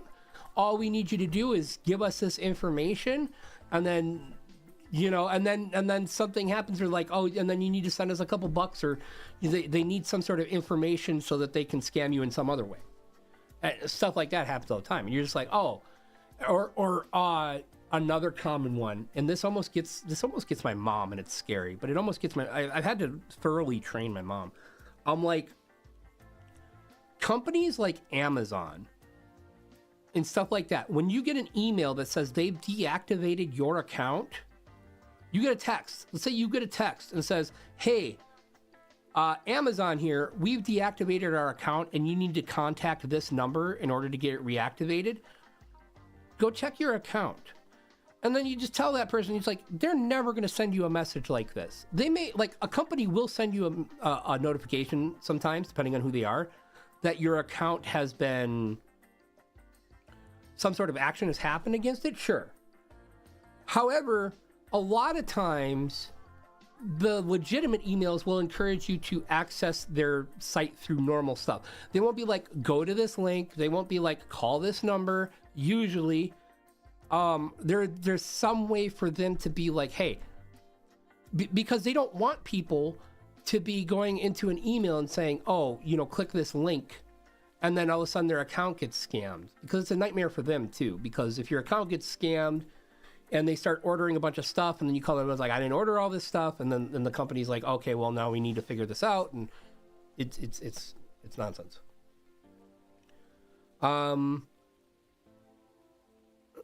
Scams and hacks evolve daily. Yeah, sometimes the person thinks they're the ones taking advantage. That's how card shit works. Yeah. There's a lot of people that I think that is probably,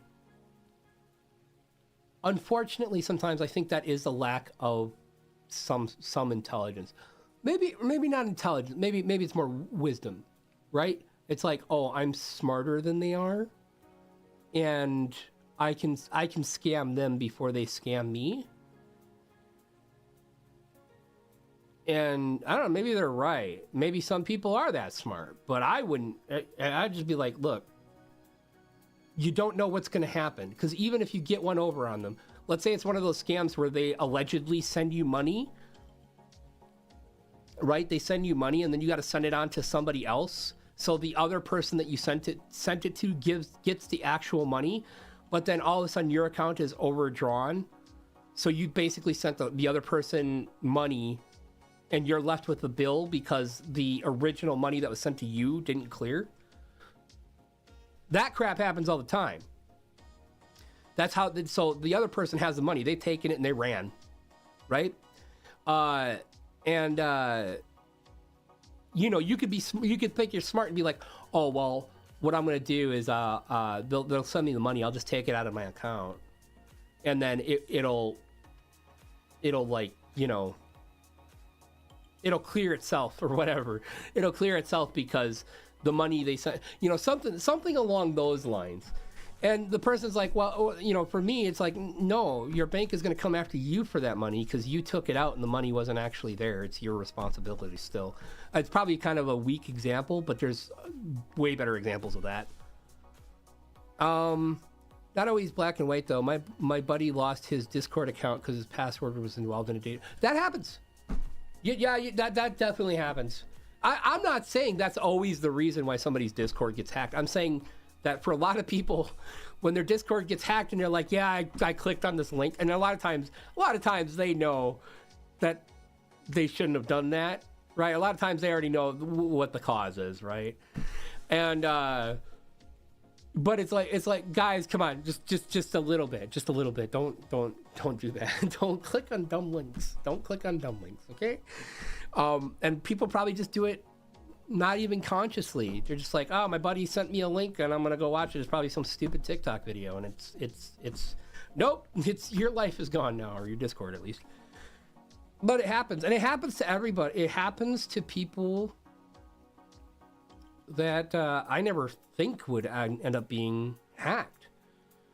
It's happened to people where it's like, I totally never would have expected to see you on the I need to get a new account list, but it happens. But yeah, data breaches, there's nothing, and this is the other reason why I get so frustrated with companies, because it's like, you want all of this data, but you don't want to put time and effort into actually securing the data, right? No, there should never be a data breach where whoever got the data should be able to decrypt it. Every bit of data that you have should always be encrypted, with enough encryption to make people who steal data from companies at least make it feel like they're going to have to work a lot at decrypting it, right? So if you can make it not worth it, it's like, all right, so you gained access to this multi-gigabyte file or multi-terabyte file with all these people's names and addresses and blah, blah, blah. Good luck. I hope you have a supercomputer. And even that's going to take a decade to crack open that fucking file. So, but they don't. And there might be a bunch of different reasons, costs or overhead of having to open it to access it, or, you know, and there's still inherent risks where, well, okay, maybe the hackers or whatever, maybe they have access to the key because somebody made a silly decision and used a password that wasn't very secure, or maybe somebody gave them access to a file because they were socially engineered. But if everything was encrypted, everything with solid encryption, in the very least, that is one less avenue that hackers have to get somebody's data. You know, and this is also the reason why people shit all over Sony not too long ago about Helldivers. It's like, this has nothing to do with, oh, you just need to make an account. It takes like 5 seconds. It has everything to do with, no, I don't want Sony to have my data because I know they're not responsible with it, and they've proven it many times over the past decade. Like, spectacularly proven it. So, phishing shit is wild. Yeah, phishing's pretty bad. Calling it a night. It's been an interesting stream. Give me a lot of stuff to think about. Well, thank you, Ian. Thank you for coming along. I think I'm going to call it a night, too, because I'm fucking starving. During the pandemic, there are a lot of spoofed number of notifications about undelivered packages. Yeah. And of course, they're going to take advantage of something like that. I remember once a guy called me to do a bank account scam, and I made the guy rage and end the call. That's awesome. I'm all for wasting scammers' time. I genuinely am. There are two people I will go out of my way, if possible, to waste their time. Scammers and telemarketers, people who are calling your phone and are not supposed to be calling your phone. I will waste your time as much as I possibly can. And some people, I've said this before, and some people have kind of given me shit about it. It's like, you know, those people are just doing their job or whatever. Like, they're doing a job I don't like. I don't care. Would I ever work at a job like that? No. I have morals. I have morals. I don't like to harass people over dumb shit. So yeah, I absolutely will waste somebody's time. I'll kind of hem and haw about it. I'll be like, maybe I'll buy into this. I'll give them just a little bit enough hope. And then I'll start doing the things that make it, you know, difficult. I'll start wasting their time as much as possible until they get it and they eventually hang up. Or one of the things I've done, I remember one time, I think I had this one person on the phone for like 35, 40 minutes. And the hilarious thing was, I actually really liked this person. Because I want to say for like 25 of those minutes, we were talking about other bullshit. They're just being personable, probably to get me comfortable. They're just being personable to sell me whatever the stupid product was. But I was just sitting there talking to him. And I had a good time. And then eventually we got down to business. And, you know, I'm kind of doing my thing. And then I kind of felt bad because now I know this person a little bit more. And it's like, they're kind of cool. I don't really want to screw with them. But I did anyways. And then, so like, towards the end of this call, they're like, I'm just not so sure I really want to buy this product. I'm like, I could buy this product. And I'm like, I would love to like have, you know, I started being unreasonable. I started asking for things that were kind of unreasonable, like a way to sample the product or something like that. But it wasn't that kind of product. It was a product that costs thousands of dollars that needs to be installed in your home, like solar panels or some shit. It's like, we can't have a sample of solar panels. But I didn't ask for a sample. I was like, well, I would like to try it. I think my question was like, I would really like to try it out before I commit to anything, like give anybody any money. And they're like, well, I mean, that would take like manager approval and stuff like that. I'm like, all right, yeah, let's go get the manager on the phone. Go get the manager on the phone. And then they're like, they didn't want to. They really didn't want to. And I'm like, come on, let's get the manager and we'll see if they'll make this happen. So eventually they get the manager, and then I'm sitting there talking to the manager. And the manager's like, yeah, I don't really, you know, usually handle stuff like this. I just, you know, they have a bigger job to do. And I'm like, yeah, I know, but I kind of like, I, you know, if I want to try this product, I want to try it out. I don't want to spend all this money on this product without knowing, you know, how well it works first. They're like, well, and rightfully he's like, well, it takes a lot of money to bring this stuff out and install it and make sure it works and all of that stuff. And I'm like, oh yeah. I'm like, I totally get that. I totally understand, you know, why that would be.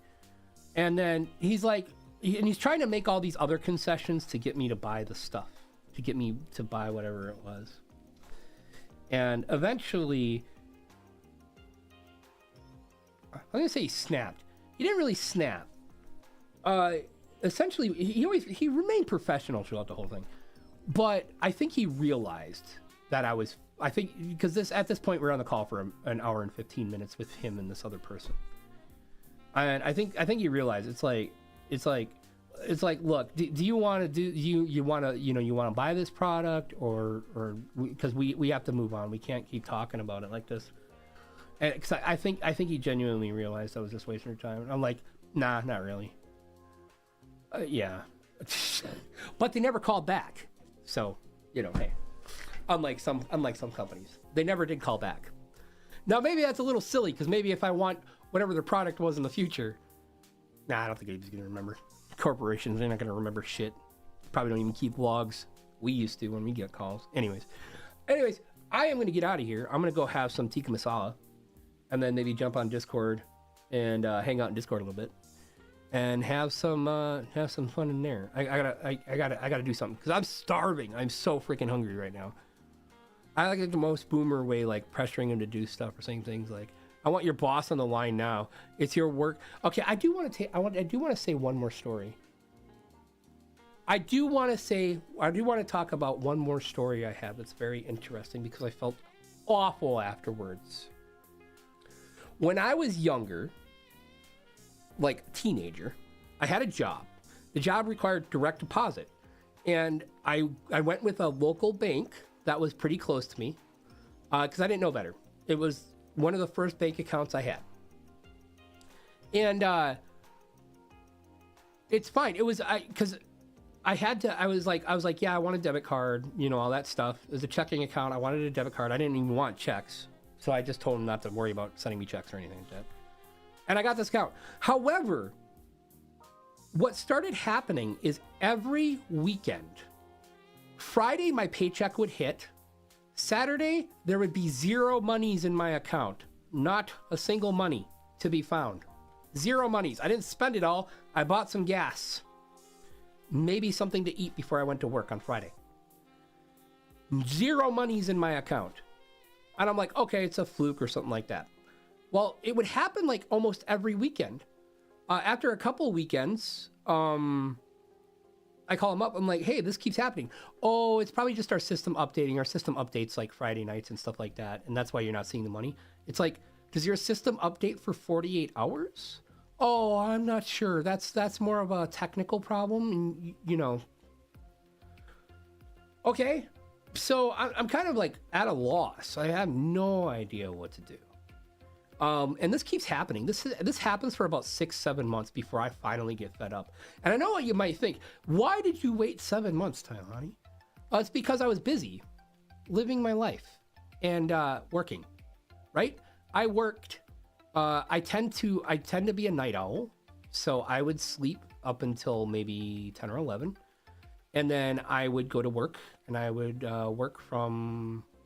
I'd wake up like around noonish, and then I'd work 2 to 10 at night. And there's a drive involved. There was a commute involved with that. So some extra time there. I never felt I had enough time, and they weren't open.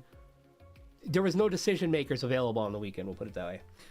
So eventually I got fed up with them, and I withdrew my money and went to a different bank. Okay.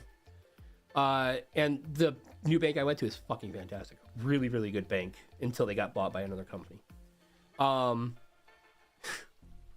So I used this bank for almost a year. My account was never in bad standing. All my stuff was paid, and it was closed in good standing. I made 1 gajillion% sure of that. 2 years later, I get a letter in the mail saying I owe this bank $300 some odd. And I'm going, and mind you, I'm looking at this letter, and at first I wasn't sure. I was like, wait, did I miss something? I thought maybe it's possible, because I was still kind of naive at that time. I was like, oh, well, you know, if they say I owe them money, maybe I actually do owe them money. But I wasn't just going to give it to them. It never said why I owed them money. Like, there was no, you know, thing. It just said I owed them this money and I needed to pay it by this time. Otherwise, they'd pursue legal action. So I called them up. I called the bank up to verify that I owed them the money. They verified that I owed them the money. I didn't use the number on the sheet of paper. This wasn't a scam. I don't want to say this is a scam. Oh, I feel like they were scamming me, but this wasn't a scam. So I had looked them up in, I think it was my cell phone at the time, because I still had them in my cell phone. I never deleted them. And called them up, and I was like, yeah, it says I have this thing that I need to pay. Oh, yeah, you, when you close your account, your account was overdrafted. Oh, like, excuse me now? Yeah, your account was overdrafted, and that's the resultant fees for 2 years or whatever. And I'm like, okay, A, my account wasn't overdrafted, and I don't owe you anything. B, the account was like closed in good standing, and I still have a piece of paper that says it was. And C, you decided to wait 2 years to tell me and tack on this, I think it was like a $13 fee every month that it was overdrafted for 2 years before you decided to tell me. Oh, I don't know anything about that. It's just, it's you need to pay it up, or they're gonna send it to collections, or they're gonna seek legal remedy, blah, blah, blah, blah. I'm like, okay. I'm like, all right. I have proof I had proof because I keep important bank records and stuff like that. Like, I have proof that this account was closed in good standing. I never had checks, so there was no possibility of a check being out there that was drawn off that account, and nor did I have anything that automatically came out of that account to bounce the account back open, which is a possibility if you have something. At that point in time, I didn't have any subscriptions or anything like that. So they're like, well, yeah, I can't really do anything. I can just tell you about the debt, and if you want to pay it right now, I can accept the payment. I'm like, no. I'm like, if you guys, pursue this, it's gonna be ugly. And she's like, well, I'm sorry to hear that. And then we hung up. And so I'm going through my files and stuff like that. I find the particular files, the thing that I closed my account and that it was in good standing at that point in time. Zero, the balance was zeroed out. And it festered for a few days. And you know what these shits did? They called me up. They kept calling me. I want to say like every couple of days. And they're like, hey, you need to pay this money. And I would keep explaining to them. I'm like, look, I got proof. I even emailed them the letter, or not the letter, like the printout they gave me that had proven that my account had been in good standing when it was closed. And they never had an explanation for why all of a sudden it was overdrafted after 2 years, or they never gave me an explanation of it. And then I might have not so subtly accused them of trying to scam me. And they're like, you can't say stuff like that. That's defamation. You can't tell people like that. Don't put that stuff on the internet, blah, blah, blah, blah, blah, blah. I'm like, look, that's like, this account was in good standing. I have proof right here. And you keep saying that it's not. So I'm going back and forth. And eventually I got fed up. I'm like, I'm done dealing with these fucking peons. And I'm like, I'm gonna call their head branch, which is in New York. Right? This branch is this piddly little shit. I call their head, so I'm gonna call their head branch in New York. And fuck.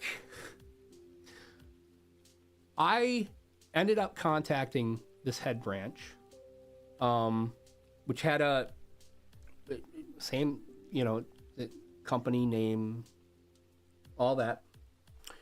And I talked to like a couple people, and I kept escalating. I'm like, I'm gonna escalate this as high as I can get it, and then I'm gonna ream somebody out. So I did. I escalated it to like, I can't remember what their position was, but allegedly it was, a bit of a higher up position, which was kind of amazing that I got there in the first place through all the gatekeeping. And this guy kind of like, greeted me, and I told him what the situation was.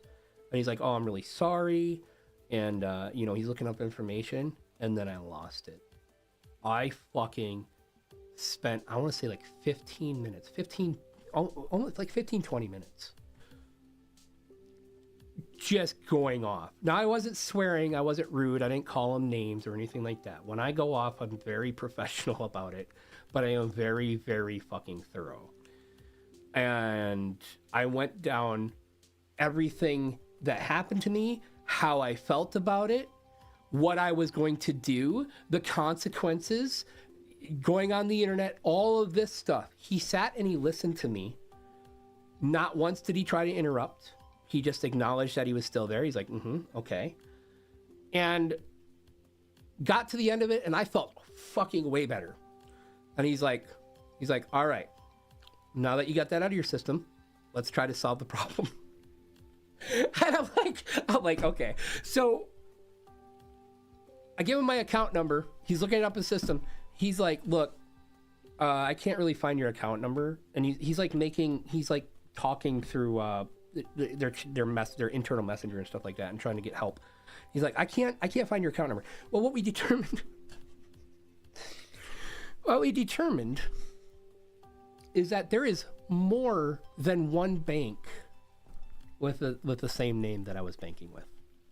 And I had called the bank with the same name in New York. There was also indeed another bank by the same name in New York. And I had called the one that was not associated with the bank that I was banking with. So I reamed out this guy 15, 20 minutes. for nothing. It wasn't even his bank. And believe it or not, we had a pretty good laugh about it. Like, I am so embarrassed. I am so sorry. I was so... I'm like, you did not deserve that. Even if it was your bank, you probably didn't deserve that. But I'm so frustrated. He's like, look, this is a bank. I get it. And he's like, I totally understand why you'd be frustrated. And I would try to help you with this if I could, but I can't. I'm like, okay. At any rate, all the piss was out of me by the time I called the second bank, the actual one I needed to call. All the piss was gone. I had no energy left. So I called them up. I'm like, yeah, I had this problem. And they're like, oh, this is just a silly computer problem. And they're like, there, it's fixed. Don't worry about it. If you get any notices in the future, just ignore them.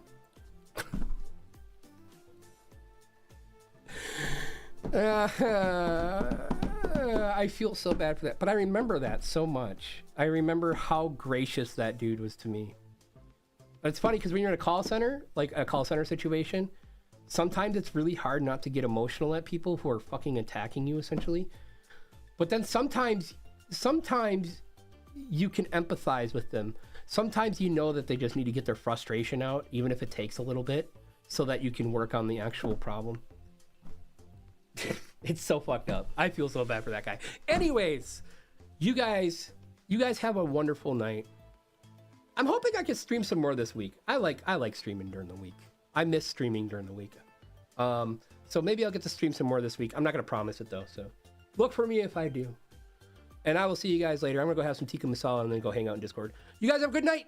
Bye. I love you. We'll see you guys later. Bye bye. Lamb.